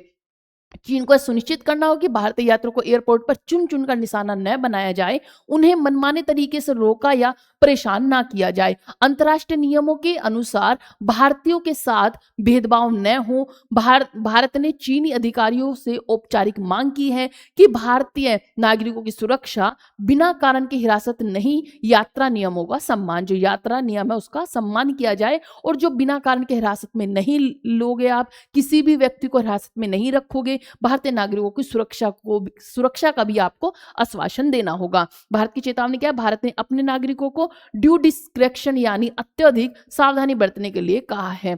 डिस्क्रेशन मीन्स अत्यधिक सावधानी बरतने को कहा है। निष्कर्ष ये है कि चीन भारतीय नागरिकों की सुरक्षा की गारंटी दे। चीनी हवाई अड्डों पर भारतीयों को निशाना बनाया जा रहा है, विशेषकर वे लोग जो अरुणाचल प्रदेश से बिलोंग करते हैं। चीन की यात्रा ट्रांजिट के दौरान सावधानी बरते। भारत का कूटनीतिक संदेश है, अरुणाचल प्रदेश भारत का हिस्सा है, इसे चीन कितनी भी बार नकारे, इससे वास्तविकता नहीं बदलेगी। चलो अब देखते हैं कि कौन कौन से जो इलाके हैं जिस पर चाइना मुठभेड़ करता रहता है। तो सबसे पहले आप ये देखेंगे, ये है अरुणाचल प्रदेश जो इंडिया का पार्ट है, इधर आपको चाइना देखने को मिलेगा, ये है चाइना। और ये है हमारी मैकमोहन लाइन। मैकमोहन लाइन कौन सी है? तो ये जो आप रेड लाइन में देख रहे होंगे ये है मैकमोहन लाइन। जब ये हमारा समझौता हुआ था, किसके तहत हुआ था? तो ये हुआ था हमारा शिमला समझौता के तहत हमारा ये समझौता हुआ था कि ये जो मैकमोहन लाइन है ये ड्रॉ की गई थी। और इसी में किस किस के बीच हुआ था? तो ये हुआ था भारत, चाइना और तिब्बत के बीच ये शिमला समझौता हुआ था। इसी के बारे में ये सब चीजें कही गई थी कि भाई ये मैकमोहन लाइन है और इसे आप क्रॉस नहीं करेंगे। लेकिन इसके बावजूद जो चाइना है वो काफी बार यहाँ पर घुसपैठ करता रहता है। कितनी बार यहाँ पर हमारे जो वॉर भी हुए हैं, इसी तरह से इन चीजों को बोला गया है कि यहाँ पर सावधानी। हमारे यहाँ पर हाईवे भी बना हुआ है जिससे कि हम सारी ये सुरक्षा हो सके, लेकिन ये क्या है, इसकी तो आदत है ही, ये तो अपनी आदत से मजबूर ही है कि जब चाहे कर देता है। आपने देखा होगा पहले भी कितनी बार इसने कर चुका है। अक्साई चीन पर इसी तरह से हमला कर दिया था। इस तरह से ही अरुणाचल प्रदेश के कुछ हिस्से हैं या फिर उत्तराखंड के कुछ हिस्से हैं, तो ऐसे ही गलवान घाटी में कितनी बार ये घुसपैठ कर चुका है। तो इस तरह इसकी आदतें जो हैं वो इन चीजों को करते रहने की है। इसीलिए जब एससीओ का समिट हुआ था तब हमने कहा था कि इसने दोस्ती का हाथ बढ़ाया जरूर है, लेकिन ये विश्वास के बिल्कुल भी लायक नहीं है, ये कभी भी कुछ भी कर सकता है, इसलिए इस पर विश्वास किया जाना बिल्कुल भी लाभदायक नहीं है। तो ये हुआ, ये आप देखेंगे अरुणाचल प्रदेश का पार्ट। यहाँ पर आप देखेंगे अरुणाचल प्रदेश, यहाँ आपको तवांग देखने को मिलेगा और ये आपको चाइना देखने को मिलेगा। इधर आपको भूटान देखने को मिलेगा, ये इंडिया का पूरा पार्ट है। और यहाँ पर आपको म्यांमार देखने को मिलेगा। इंडिया चाइना बॉर्डर अगर आप देखेंगे तो आप देखेंगे यहाँ पर जो चाइना का बॉर्डर है, इंडिया चाइना, यहाँ पर अक्साई चीन की तरफ यहाँ पर देखने को मिलेगा। इधर उत्तराखंड में आपको देखने को मिलेगा। यहाँ पर नेपाल, जो यहाँ पर द डोकलाम ट्राई जंक्शन हुआ था किस किस के बीच में, भूटान, इंडिया और चाइना के बीच में, ये हमारा डोकलाम का हिस्सा है। यहीं पर जहाँ पर आप देखोगे डोकलाम में भी ये काफी बार घुसपैठ कर चुका है, तो ये डोकलाम का हिस्सा है। यहाँ पे आपको अच्छे से दिख रहा होगा कहाँ कहाँ ये बाउंड्री जो इंडिया और चाइना के बीच में अपनी बाउंड्री शेयर करता है। इधर आप देखेंगे जो रेड लाइन में, इधर येलो में जो है आपको उत्तराखंड और हिमाचल प्रदेश से करते हुए, इधर आपको दिखेगा यहाँ पे डोकलाम का जो ट्राई जंक्शन है, और इधर आपका हमारा पूरा ये अरुणाचल प्रदेश पड़ेगा। डिस्प्यूट एरिया देखेंगे तो ये है सेक्टर, जहां पे आप देखेंगे मिडिल का सेक्टर है। यहाँ पर आप देखेंगे ये वाला हिस्सा देखेंगे, यहाँ पर काफी घुसपैठ करता रहता है। यहाँ जो हमारा लद्दाख का हिस्सा है, इसमें गलवान घाटी में ये काफी इसकी बहुत सारी घुसपैठ रहती हैं। मिडिल सेक्टर में इधर ये चाइना का हुआ, ईस्टर्न सेक्टर में, और ये हमारा प्यारा अरुणाचल प्रदेश, जिसमें ये कहता है कि अरुणाचल प्रदेश तिब्बत का हिस्सा है, और क्योंकि तिब्बत पर चाइना ने हमला करके अपने में मिला लिया है, तो इसी तरह अरुणाचल प्रदेश भी चाइना का हिस्सा है। लेकिन ये अच्छे से हमारी जो मैकमोहन लाइन है पहले से ही ड्रॉ की गई है, जो लाइन एक्चुअल है हमारी, कि जो हमारी मैकमोहन लाइन है, इससे ये ज्योग्राफी भी और जो एक पेपर्स में साइन होती है उसके अकॉर्डिंग भी अरुणाचल प्रदेश भारत का हिस्सा है और हमेशा रहेगा। ये जो बात है कितनी बार कह ले, इसे बदला नहीं जा सकता है। आप यहाँ पर देख लेंगे कि विवाद की जड़ क्या है, कि भारत और चाइना के बीच लगभग 3488 किलोमीटर की लंबी सीमा साझा होती है। किस किस में? तो लाइन ऑफ एक्चुअल कंट्रोल से जुड़ा हुआ है। अरुणाचल प्रदेश का वह हिस्सा जिसे भारत अपना राज्य मानता है उसे चीन दक्षिणी तिब्बत बताता है। चीन क्या कहता है अरुणाचल प्रदेश को? कि दक्षिणी तिब्बत का भाग है, इसलिए भारत का नहीं चाइना का है। अरुणाचल प्रदेश भारत का अभिन्न अविभाज्य और कानूनी हिस्सा है। यह क्षेत्र 1914 के शिमला समझौते में, 1914 में क्या होता, शिमला जब वॉर चल रहा था, वर्ल्ड वॉर चल रहा था, तभी ये 1914 में शिमला समझौता हुआ था। जो किस किस के बीच में हुआ था, तो मैंने आपको बताया किस किस के बीच में हुआ था। तो ये हुआ था तिब्बत, इंडिया और चाइना के बीच में। ये भारत का पूर्ण रूप से एक राज्य के रूप में शासित है। पूर्ण रूप से ये राज्य हमारा है और ये हमारे संविधान में भी है, हमारे जो पेपर्स में भी अच्छे से दिया गया है, शिमला समझौते में भी ये दिया गया है। अब चाइना कुछ भी बोलता रहे तो उसके बोलने से तो कुछ होने से रहा। 1914 की मैकमोहन लाइन क्या है? 1914 में ब्रिटिश भारत तिब्बत के बीच शिमला समझौता हुआ। इसमें खींची गई सीमा को मैकमोहन लाइंस कहते हैं। मैंने आपको दिखाया मैकमोहन लाइन कौन सी है, तो ये हमारी मैकमोहन लाइन है। ये है मैकमोहन लाइन जो 1914 के शिमला समझौते में ये की गई थी, खींची गई थी। जिस तरह से हमारी भारत पाकिस्तान की बाउंड्री खींची गई थी, इसी तरह से मैकमोहन लाइन भी खींची गई थी। ब्रिटिश तिब्बत के शिमला समझौते में इसमें खींची गई सीमा को मैकमोहन लाइन कहते हैं। भारत इसी रेखा को अपनी कानूनी पूर्वी सीमा मानता है।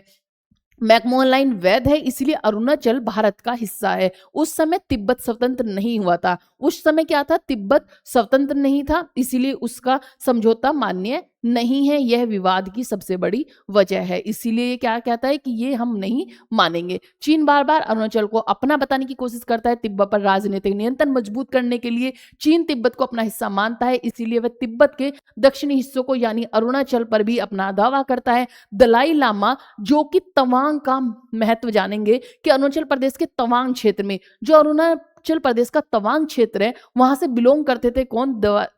वहां पर क्या है? एक महत्वपूर्ण बुद्ध मठ है। दलाई लामा यहीं पैदा हुए थे। दलाई लामा जो थे वो यहीं पैदा हुए थे। चीन इसे अपनी धार्मिक और राजनीतिक पकड़ का हिस्सा मानता है।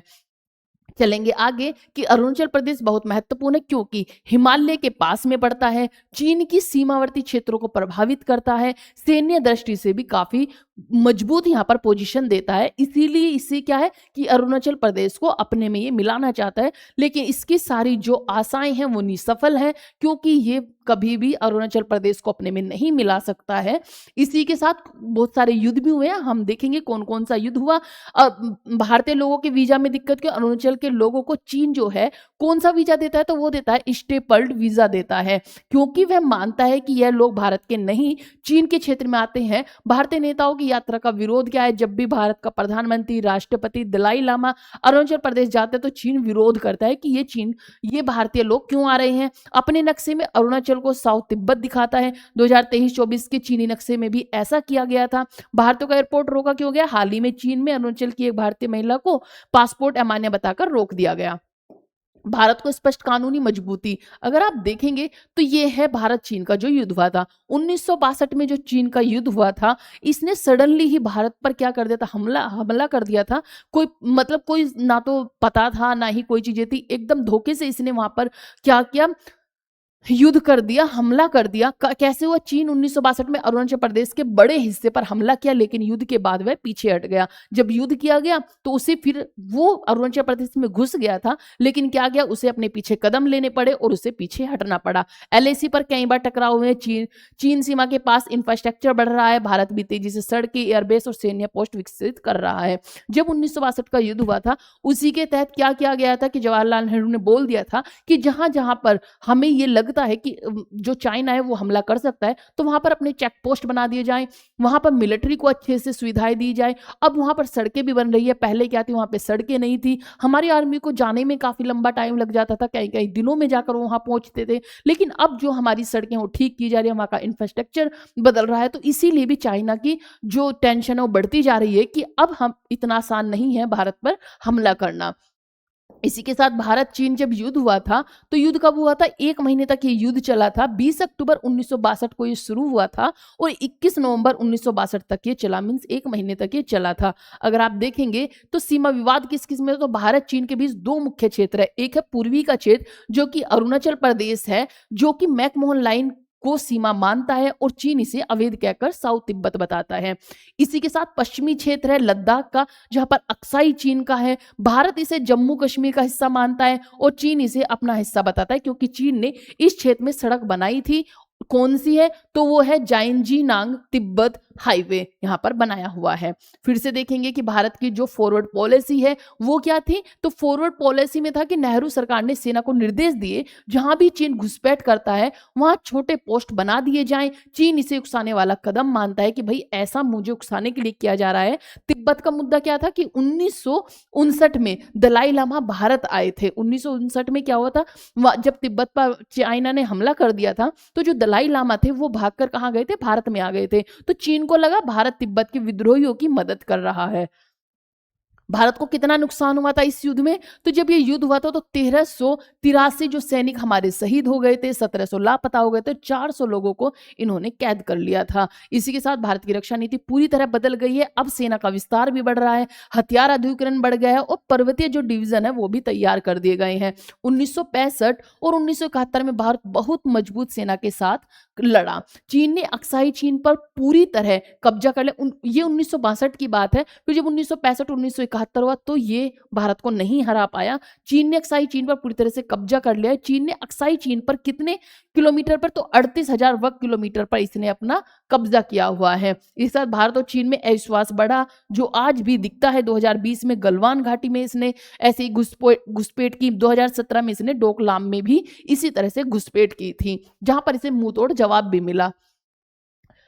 छोटा सा सार देखेंगे कि 1962 में सीमा विवाद के कारण जो चीन ने अक्साई चीन पर कब्जा किया हुआ था, भारत फॉरवर्ड पॉलिसी चला रहा था, चीन ने पूर्वी और पश्चिमी दोनों मोर्चों पर हमला किया, चीन जीत गया और युद्ध विराम घोषित किया गया। युद्ध के बाद भारत ने सेना को बहुत मजबूत अपना किया है। इसी के बीच कहा जाता है कि जब क्योंकि उस टाइम पे जब ये 1962 का युद्ध हुआ था तो चाइना और भारत के रिश्ते काफी मजबूत थे और जवाहरलाल नेहरू जी को काफी विश्वास था उन लोगों पर। लेकिन जब ये युद्ध किया गया तो माना जाता है कि नेहरू जी को उसी से सदमा लग गया, जिनकी वजह से उनकी मृत्यु भी मानी जाती है कि वो उस सदमे से उभर नहीं पाए कि चाइना ने ऐसे कैसे कर दिया। देखते हैं what is the Indian post Dhruv framework क्या है। अब ये ध्रुव फ्रेमवर्क क्या है?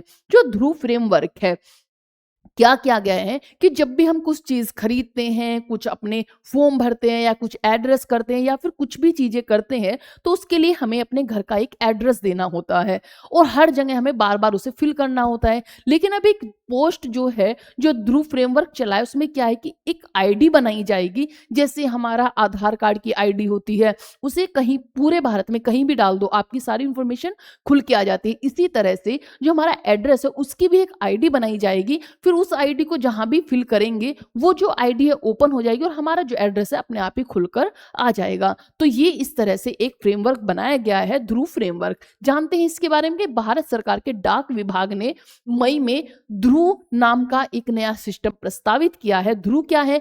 डिजिटल हब, इसकी फुल फॉर्म। जो ध्रुव की फुल फॉर्म है इसे आप अच्छे से देखें, हमारे एग्जाम में काफी बार फुल फॉर्म पूछी जाती हैं और मैक्सिमम टाइम पूछी जाती है। तो आप याद रखें कि ध्रुव की जो फुल फॉर्म है वो क्या है? Digital hub for reference and unique virtual address. ये सिस्टम क्या करेगा? भारत के सभी फिजिकल पते, जो घर हो, दुकान हो, ऑफिस को, एक लेबल के रूप में स्टैंडर्ड और डिजिटल बनाएगा। एक लेबल इस पर देगा, क्या करेगा? एक लेबल दे दिया जाएगा जो कि उसमें एक आईडी दी जाएगी और उससे ही आपका घर हो, आपकी दुकान हो, आपका ऑफिस हो, उसका पता खुलकर आ जाएगा। उसी तरह से होंगे जैसे ईमेल एड्रेस होते हैं, जैसे हमारी ईमेल एड्रेस होती है, इसी तरह से ये एक आईडी होगी। सरकार कहती है कि ध्रुव से बेहतर शासन होगा, समावेशी सेवा होगी और उपयोगकर्ता अनुभव बेहतर करेंगे। इसे लागू करने के लिए पोस्ट ऑफिस एक्ट 2023 में संशोधन का ड्राफ्ट जारी किया गया है। यह सिस्टम जो है डीजी पिन, जो कि हमारे 10 अंकों का डीजी पिन होगा, alpha numeric location code launch होने के बाद प्रस्तावित किया जाएगा। इसके बाद ध्रुव का जो है कि ध्रुव को डिजिटल पब्लिक इंफ्रास्ट्रक्चर की तरह बनाया जा रहा है। जैसे आधार कार्ड है हमारा या फिर यूपीआईडी हुई, इसी तरह से एक ध्रुव हमारा क्या होगा? एक आईडी होगी और हमारा जो भी सारी हमारा एड्रेस है वो निकल कर आ जाएगा। हर घर को एक यूनिक वर्चुअल एड्रेस लेबल देना होगा। इस लेबल का उपयोग कौन करेगा? सिर्फ जो इंडिया पोस्ट है, अमेजोन, फ्लिपकार्ट जैसे ई कॉमर्स, उबर, रैपिडो जैसे गिग जो प्लेटफॉर्म लॉजिस्टिक कंपनियां हैं, उपयोगकर्ता को बार बार पता लिखने की जरूरत नहीं होगी। जैसे हम कोई भी चीजें करेंगे तो हमें बार बार अपना पता डालने की जरूरत नहीं होगी। एक यूपीआई आईडी होगी, उसे फुलफिल करेंगे और क्या होगा? ये आईडी खुलकर आ जाएगी। सिर्फ एक लेबल देना है, लेबल उपयोगकर्ता द्वारा ऐप के जरिए ऑटोमेराइज जो कि किया जाएगा। डीजी पिन क्या होगा? तो भारत पोस्ट द्वारा बनाया गया ओपन सोर्स हर 12 वर्ग मीटर के ब्लॉक का एक यूनिक लोकेशन कोड होगा। क्या करेगा ये? तो पोस्टमैन को किसी भी पते को सटीकता से ढूंढने में मदद मिलेगी। ग्रामीण क्षेत्रों में डिलीवरी आसान होगी। सामान्य पते के साथ बैकअप के तरह से इस्तेमाल किया जाएगा। ध्रुव का जो इकोसिस्टम है किन किन से बनेगा? तो इसमें कई प्रकार की सेवाएं होंगी, जैसे एड्रेस सर्विस प्रोवाइडर्स, जैसे जीमेल एड्रेस देता है उसी तरह डिजिटल एड्रेस लेवल भी देगा। एड्रेस वैलिडेशन एजेंसीज होंगी, एड्रेस का सत्यापित करेंगी। एड्रेस इंफॉर्मेशन एजेंट्स होंगे जो कि यूजर्स का कंसेंट लेकर एड्रेस शेयरिंग को मैनेज करेंगे। इसी के साथ गवर्नेंस जो एंटिटी होगी, निगरानी संस्था होगी, एनपीसीआई यूपी की तरह इस पूरे सिस्टम को रेगुलेट करेगी। ये होगी। ध्रुव कैसे काम करेगा? तो एक कांस्टेंट बेस्ड डेटा शेयरिंग होगा। जैसे बैंक में टोकनाइजेशन होता है उसी तरह से लोग अपने एड्रेस को टोकनाइज करेंगे। उपयोगकर्ता तय करेंगे कि कौन सी संस्था उसकी एड्रेस जानकारी देख सकती है, कब देख सकती है, किस उद्देश्य से देख सकती है, ये कौन उसे टोकनाइज करेगा, तो वो करेगा उपयोगकर्ता। शिफ्टिंग और मूविंग हाउस में भी मदद होगा। जब हम घर बदलते हैं तो कई जगहों पर पता अपडेट करना पड़ता है। इसी के साथ एक बार अपडेट सभी डिजिटल प्लेटफॉर्म पर अपने आप बदल जाएगा। अगर आपने उस यूपीआई आईडी में एक बार अपडेट किया तो वो खुद से खुद ही जहां जहां हमने वो फुलफिल किया हुआ होगा एड्रेस, वो खुद पे खुद ही बदल जाएगा हर जगह पर। डिलीवरी सेवाएं जैसे कि अमेज़न हुआ, स्विगी, पोस्ट ऑफिस आसानी से अपडेट लोकेशन पाएंगी। इसका ये बेनिफिट होगा, जो अर्बन गवर्नेंस है उसे भी मदद मिलेगी। जैसे कि यह स्पष्ट नहीं है कि ये प्रणाली शहरों के शासन, जो अर्बन गवर्नेंस है, में कितना उपयोगी होगी। यह प्रणाली लोगों के कंसेंट आधारित डेटा पर आधारित होगी, न कि जनसंख्या सर्वे आधारित पर। एड्रेस शेयर न करें, यह वर्चुअल लेबल न बनाए तो सरकार को सटीक डेटा नहीं मिल पाएगा। इससे शहर की योजना, टाउन प्लानिंग में भी दिक्कत हो सकती है। तो ये सब इनकी चीजें थी। आप एक बार देख सकते हैं कि ध्रुव एक डिजिटल एड्रेस सिस्टम है जो देश के पते को एक वर्चुअल एड्रेस लेबल देगा।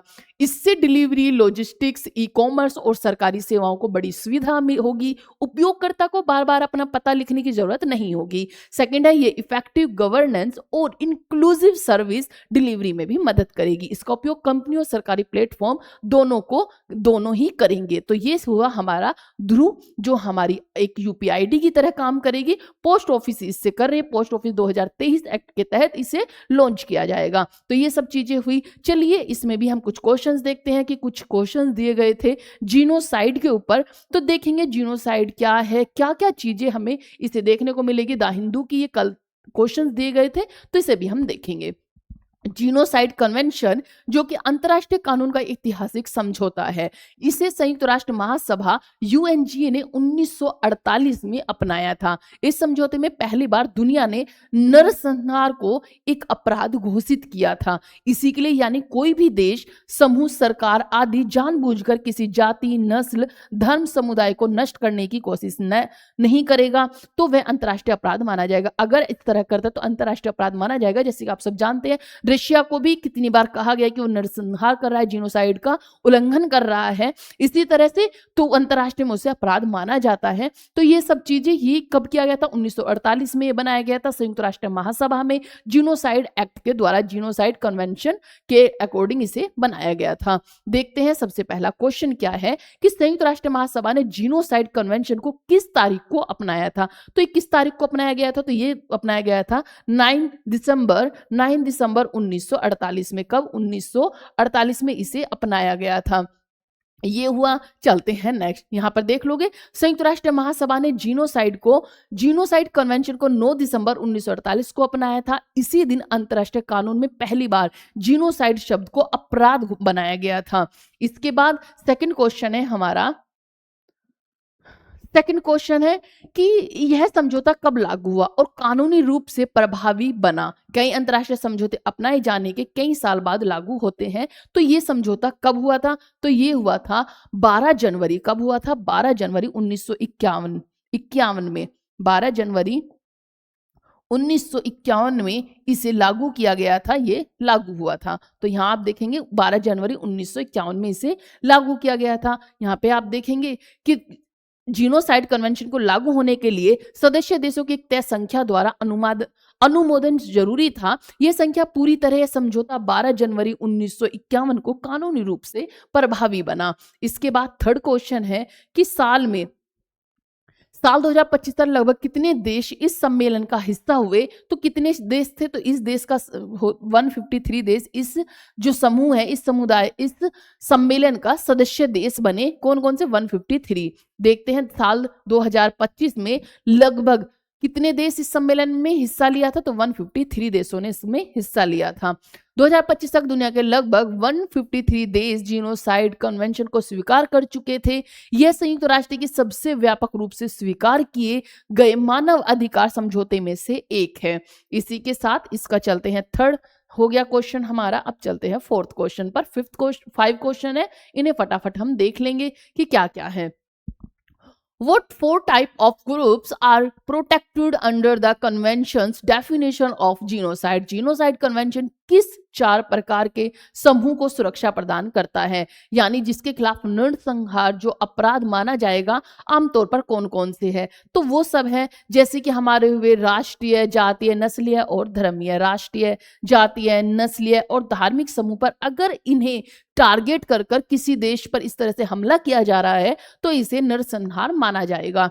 यहाँ आप देखेंगे कि जो हमारे नेशनल, एथनिकल, रैशनल या फिर रिलीजियस ग्रुप हैं, इन्हें अगर टारगेट किया जाएगा तो ये एक जीनोसाइड माना जाएगा। अगर इन किसी भी समूह को नष्ट करने के उद्देश्य से कार्य किया जाए तो वह जीनोसाइड माना जाएगा। जीनोसाइड माना जाएगा और जो रशिया कर रहा है तो वो राष्ट्रीय समूह के उस क्षेत्र में आता है, इसलिए उसे जीनोसाइड माना जाता है।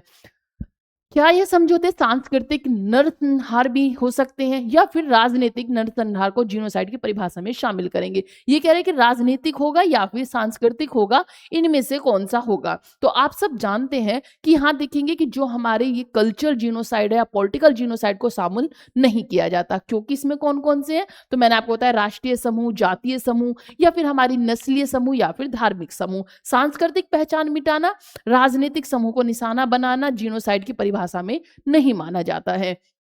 ये हुए हमारे 5 क्वेश्चंस। अब चलते हैं नेक्स्ट। ये है हमारी साइबर बैंक के लिए। Sberbank opens mutual fund route to route Russians rupee surplus. अब ये क्या है? Sberbank. Sberbank Russia का बहुत बड़ा बैंक है और ये एक म्यूचुअल जो करेंसी है उसे लेकर आ रहा है, मींस म्यूचुअल फंड्स को लेकर आ रहा है। किस तरह से? तो इसने कहा है कि जो म्यूचुअल फंड्स है कैसे हो रहा है कि भारत अगर रशिया से तेल खरीद रहा है तो वो रुपीस दे रहा है या फिर डॉलर्स दे रहा है अगर, तो क्या हो रहा है कि जो डॉलर्स है, रशियन जो रुपीस है उसे डॉलर में आप एक्सचेंज नहीं कर सकते, क्योंकि ट्रंप ने क्या किया, उन पे ये प्रतिबंध लगाया हुआ है कि वो डॉलर को यूज नहीं कर सकते।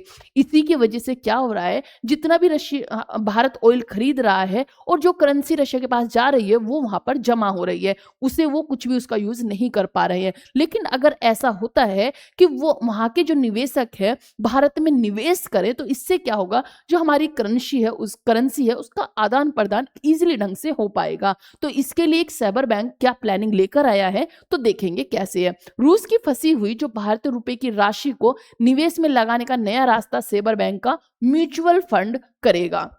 रूस की सरकारी बैंक साइबर बैंक भारत में एक म्यूचुअल फंड जो कि निफ्टी 50 से जुड़ा हुआ है शुरू कर रही है, ताकि रूस के पास भारत में जमे पड़े जो अरबों रुपए का भारतीय शेयर बाजार इंडियन इक्विटीज में निवेश किया जा सके। रूस के पास इतने भारतीय पैसे रुपए क्यों फंसे हैं? तो रूस भारत को भारी मात्रा में क्रूड ऑयल बेच रहा है, भारत भुगतान करता है भारतीय रुपए में। समस्या यह है कि रूस इन रुपयों को डॉलर में नहीं बदल सकता, क्योंकि अमेरिका ने रूस पर वित्तीय प्रतिबंध लगाए हुए हैं, यूएस सैंक्शन लगे हुए हैं। इसीलिए ये रुपए विशेष जो विस्ट्रो अकाउंट में, जो उसका वेस्ट्रो अकाउंट है उसमें पड़े रहते हैं और ये उपयोग नहीं हो पाते। रूस के पास भारत में अरबों रुपए फंसे हुए हैं जिन्हें वह अन्य देशों में उपयोग नहीं कर सकता। तो इसी के लिए साइबर बैंक ने समाधान निकाला कि म्यूचुअल फंड जो रूट है, अब साइबर बैंक एक नया क्लोज एंडेड म्यूचुअल फंड ला रहा है जो निफ्टी 50 इंडेक्स से जुड़ा होगा। इसमें क्या होगा, जिससे रूस के निवेशकों को भारत के सबसे बड़ी कंपनियों में निवेश का मौका मिलेगा। आप सब जानते हैं कि अभी भारत की जो रुपए की सिचुएशन है वो काफी गिर रही है, मींस $90 के करीब पहुंच गई है। किस वजह से? क्योंकि जो अमेरिका के निवेशक हैं वो भारत की जो फंड्स है उनमें से पैसा निकाल रहे हैं, जिससे हमारे रुपए की कंडीशन गिरती जा रही है। अब अगर रशिया भारत में म्यूचुअल फंड्स में निवेश करता है तो इससे क्या होगा, रुपया की हालत भी सुधरेगी। भारत और रशिया के बीच और जो व्यापार है, जो हमारा क्रूड ऑयल का हुआ या फिर और जो चीजें, उसमें और मजबूती आएगी, जो दोस्ती है उसमें मजबूती आएगी, हमारे जो अर्थव्यवस्था है वो अच्छी होगी और रुपये की सिचुएशन भी अच्छी होगी। तो इसी के लिए किया जा रहा है, रूस अपने फंसे हुए रुपये को भारतीय बाजार में निवेश कर सकेगा। भारत को फायदा क्या होगा? तो भारत की निवेश पूंजी में भारत की जो रेल हुई, लॉजिस्टिक्स हुई, ऊर्जा हुई, मैन्युफैक्चरिंग हुई, जो फार्मास्यूटिकल्स हुए या फिर आईटी और ऑटोमेशन हुए जैसे क्षेत्रों में निवेश बढ़ेगा, भारत का वित्तीय बाजार मजबूत होगा, भारत रूस के जो आर्थिक संबंध है वो गहरे होंगे। तो इसका ये फायदा होगा। रशिया को क्या फायदा होगा? तो अपने फंसे हुए रुपए का उपयोग निवेश में बदल सकेगा, भारतीय कंपनियों से उच्च रिटर्न कमा सकेगा, आर्थिक प्रतिबंधों से बचाव का रास्ता मिलेगा। इसे विन विन स्ट्रेटेजी भी कहा गया है। क्या? Win win strategy. भारत रूस व्यापार में वृद्धि, कच्चे तेल के आयात बढ़ने से भारत रूस व्यापार जो हमारा ईयरली में बढ़कर जो हमारा 2025 में हमारा जो व्यापार बढ़ा है वो कितना $68 बिलियन हो गया है। $68 बिलियन हो गया, जबकि 2021 में कितना था? तो सिर्फ $13 बिलियन था। अब कितना हो गया है? $68 बिलियन हो गया है। 5 गुना वृद्धि की है। जो हमारा रशिया के साथ व्यापार है वो 5 गुना बढ़ा है 2021 से लेकर 2025 तक। इसीलिए अब क्या होगा? अगर ये म्यूचुअल फंड्स होंगे तो भारत की जो अर्थव्यवस्था है उसमें काफी बढ़ोतरी देखी जाएगी। ये सेबर बैंक ने एक समाधान निकाला है जिससे कि म्यूचुअल फंड्स को अब निफ्टी 50 के द्वारा निवेश करेंगे रशिया के निवेशक। चलते हैं नेक्स्ट पर। Fire count gives us skew pictures of stubble burning. क्या कह रहे हैं इसमें कि जो use of fire count satellite drive करती हैं उनसे ये पता चला कि सरकार कहती है कि जो पंजाब हरियाणा में जो बर्निंग है वो स्टेबल हुई है। हरियाणा और पंजाब में बर्निंग स्टेबल हुई है कितनी? 90%। वो कहते हैं कि 90% की बढ़ोतरी हुई है, 90% कम हुआ है, मीन्स 90% कम हुआ है जो हमारा बर्निंग है।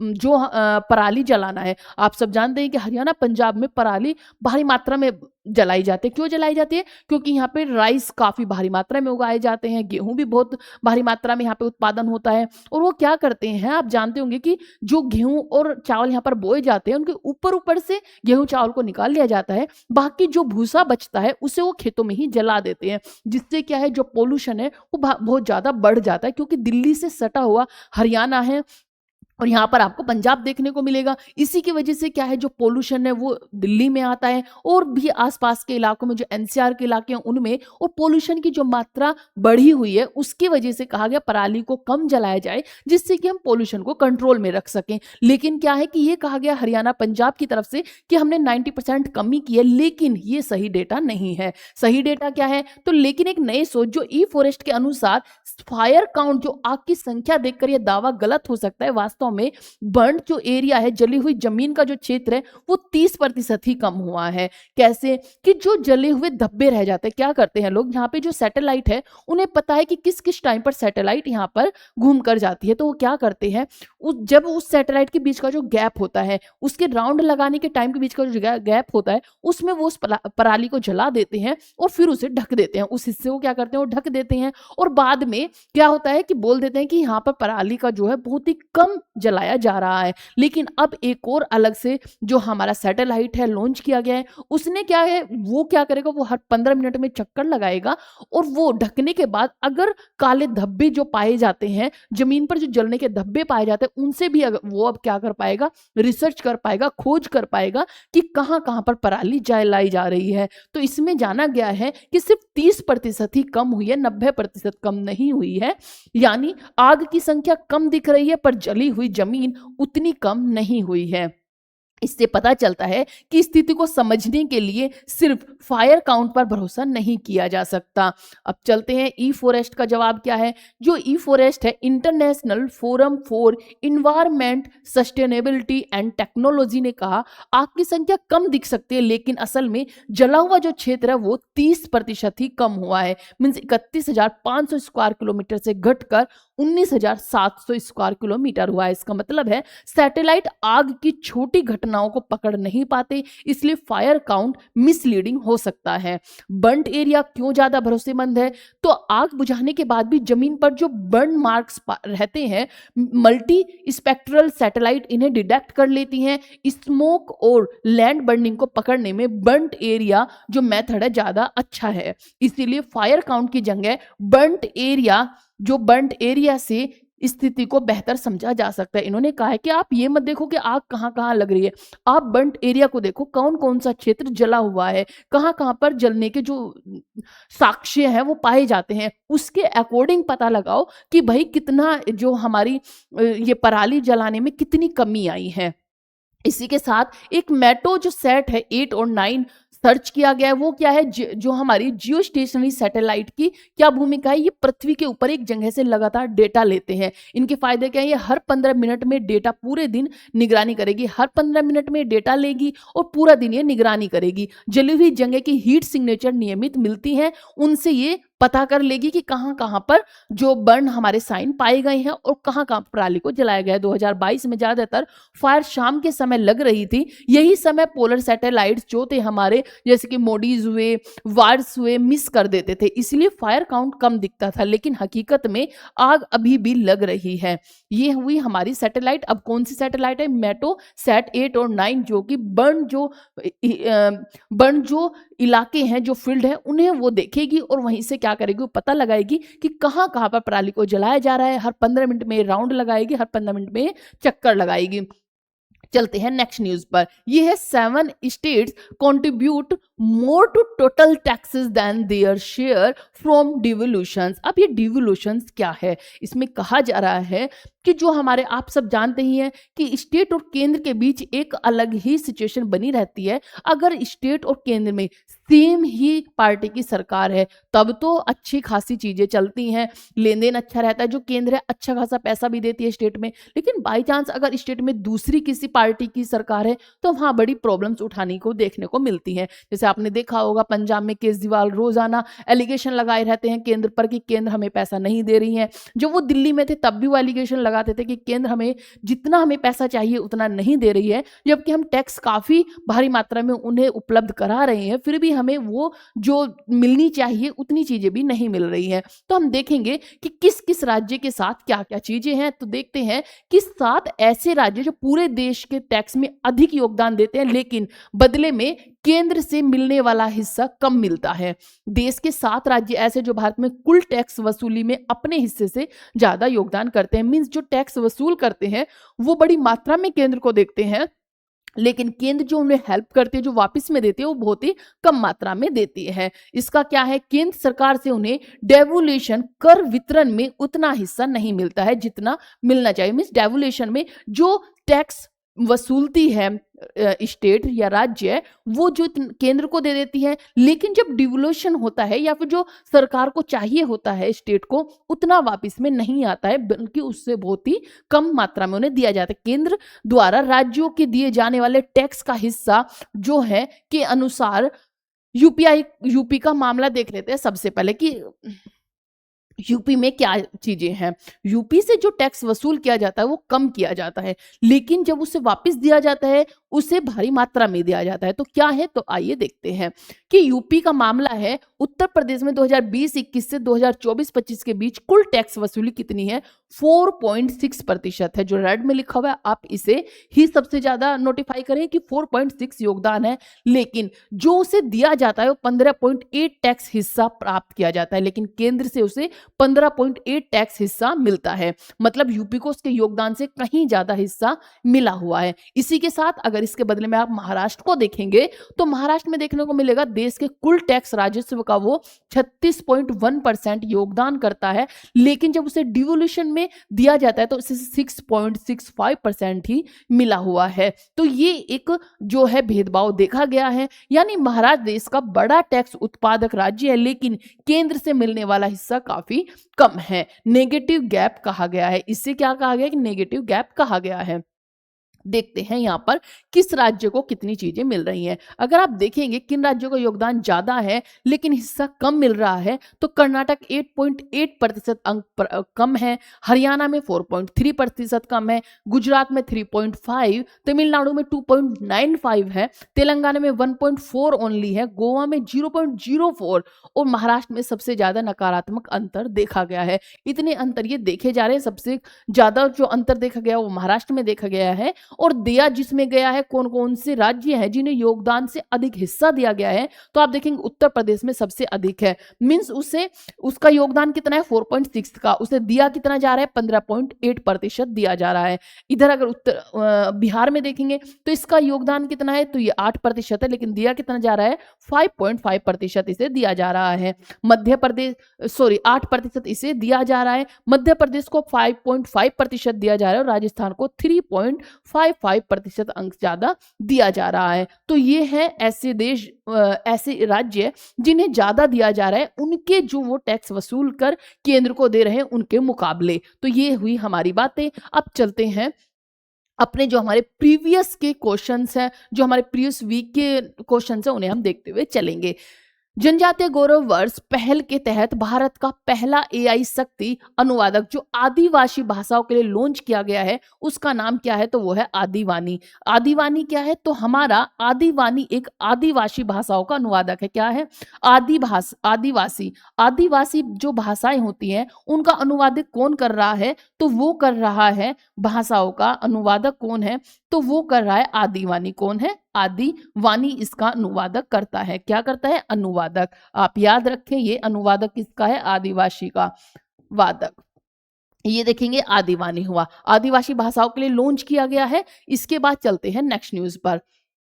ग्लोबल पीस इंडेक्स 2025 में एशियाई का सबसे शांतिपूर्ण देश कौन सा है? तो एशिया में अगर आप देखेंगे एशिया में, तो एशिया में है ये सिंगापुर। कौन सा है? सिंगापुर जो है एशिया का जो देश है वो टॉप 10 में अपनी जगह बनाता है। कितना? टॉप 10 में अपनी जगह बनाता है। और कौन सा स्थान है इसका? छठवां स्थान है। कौन सा? छठवां स्थान है। और ये एशियाई देशों में टॉप 10 में अपनी जगह बनाने वाला देश है। कौन सा? सिंगापुर। ये देखा गया। इसके बाद आप थोड़े से और भी देख सकते हैं कौन कौन से हैं। तो यहाँ देखेंगे जैसे कि दक्षिण एशिया और एशिया की तुलना में जापान अगर आप देखोगे तो 12वीं रैंकिंग पर है, मलेशिया 13वीं रैंकिंग पर है, भूटान को देखोगे 21वें पे, मंगोलिया 37, वियतनाम 38, ताइवान 40, दक्षिण कोरिया 41, तिमोर लिस्ते 44, लाओस 47वें स्थान पर अपना स्थान रखता है। ये हुआ जीपीआई की अवधारणा के साथ कि जीपीआई की जो रैंकिंग है वो कितनों देशों में से? 163 देश में से सिंगापुर कौन से स्थान पर है? छठे स्थान पर है। इसके बाद ही आप देखेंगे कि 17 वर्षों में 13वीं बार जो है रिपोर्ट ग्लोबल क्षमता में 3.6% की गिरावट दर्ज की गई है।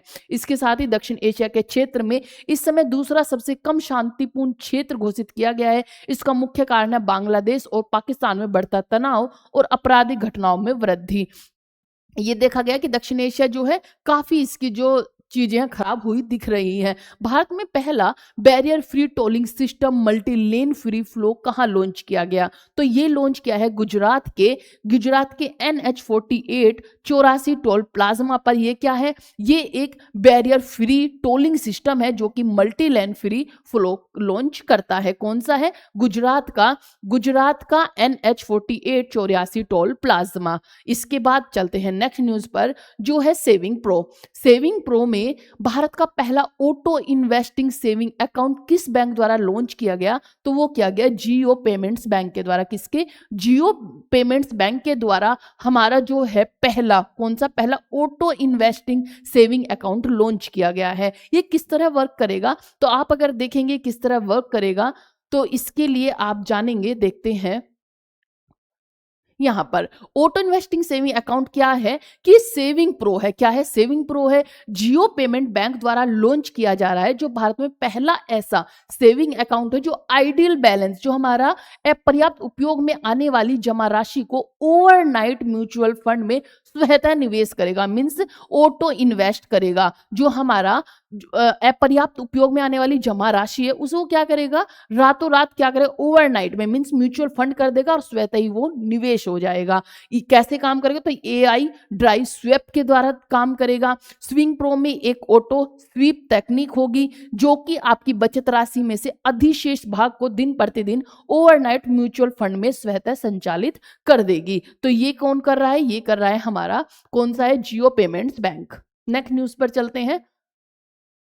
नेक्स्ट न्यूज है हमारी, भारतीय रेलवे और भारतीय स्टेट बैंक ने रेलवे कर्मचारी के लिए उन्नत वीजा लोन सुविधा के लिए किस पर हस्ताक्षर किए हैं? तो वो किए हैं हमारे रेलवे के कर्मचारी के लिए उन्नत वीजा लोन सुविधा उपलब्ध कराने के लिए वीजा पर हस्ताक्षर किए हैं।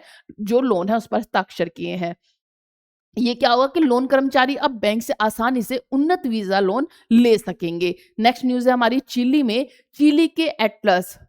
चिली के एटलस सर्वेक्षण टीम ने कौन सी नई खगोलीय खोज की है? तो कौन सी की है? तो वो की है 3I एटलस धूमकेतु। कौन सी? 3I एटलस नेबुला की खोज की है, धूमकेतु की खोज की है। आप इसे जान सकते हैं कि ये क्या है। तो चिली ने एटलस सर्वेक्षण टीम ने एक नई खोज की है। इस टीम ने 3I एटलस धूमकेतु का पता लगाया है। ये खोज अंतरिक्ष और खगोलीय विज्ञान के क्षेत्र में महत्वपूर्ण मानी जा रही है। 3I एटलस धूमकेतु एक अंतरिक्ष धूमकेतु जैसे दूरबीन और अत्यधिक एटलस सर्वेक्षण तकनीक से खोजा गया है। 3I इसलिए कहा गया क्योंकि इसमें 3 प्रमुख चमकते क्षेत्र दिखाई देते हैं। ये खोज खगोलीय विज्ञानों को ब्रह्मांड की संरचना, गैसों, धूल, नक्षत्रों के विकास को समझने में मदद करेगी। चिली की दूरबीन और एटलस सर्वेक्षण की यह पहल खगोलीय खोजों में देश की प्रतिष्ठा बढ़ा रही है।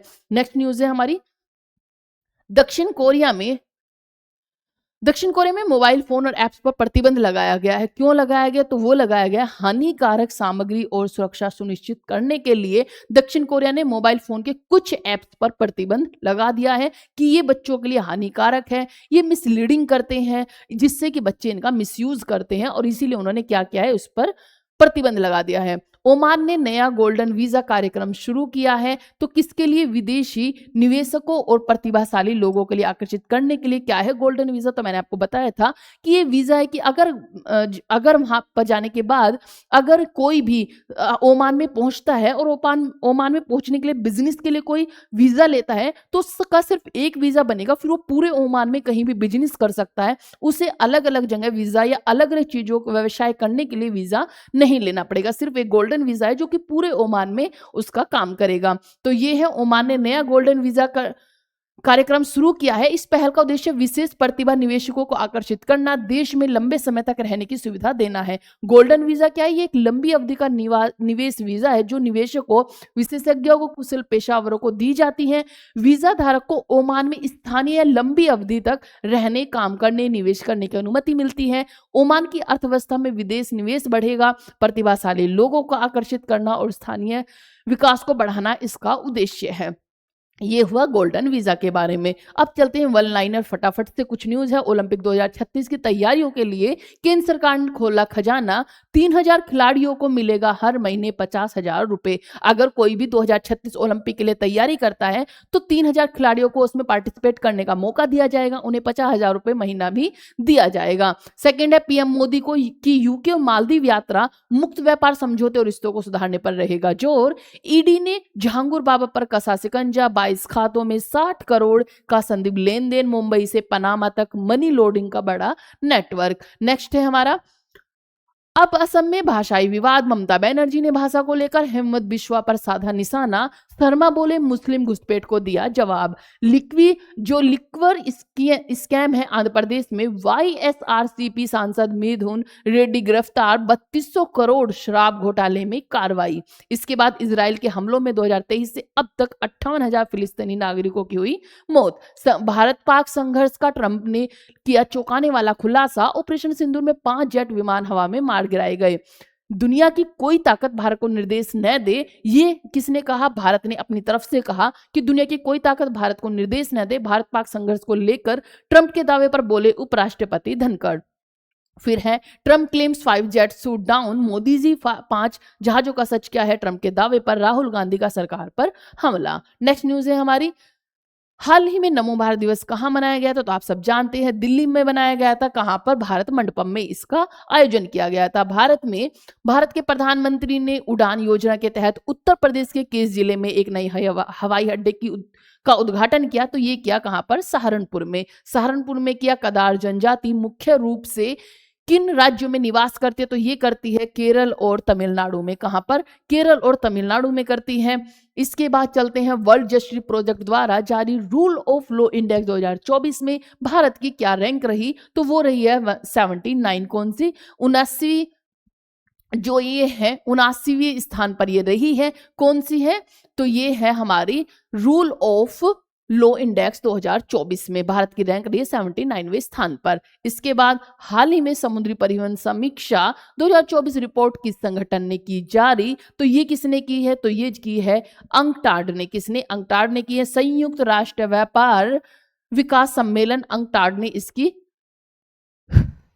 इस रिपोर्ट संगठन जारी किया है। भारत में जनगणना कराने के लिए कौन सा मंत्रालय जिम्मेदार?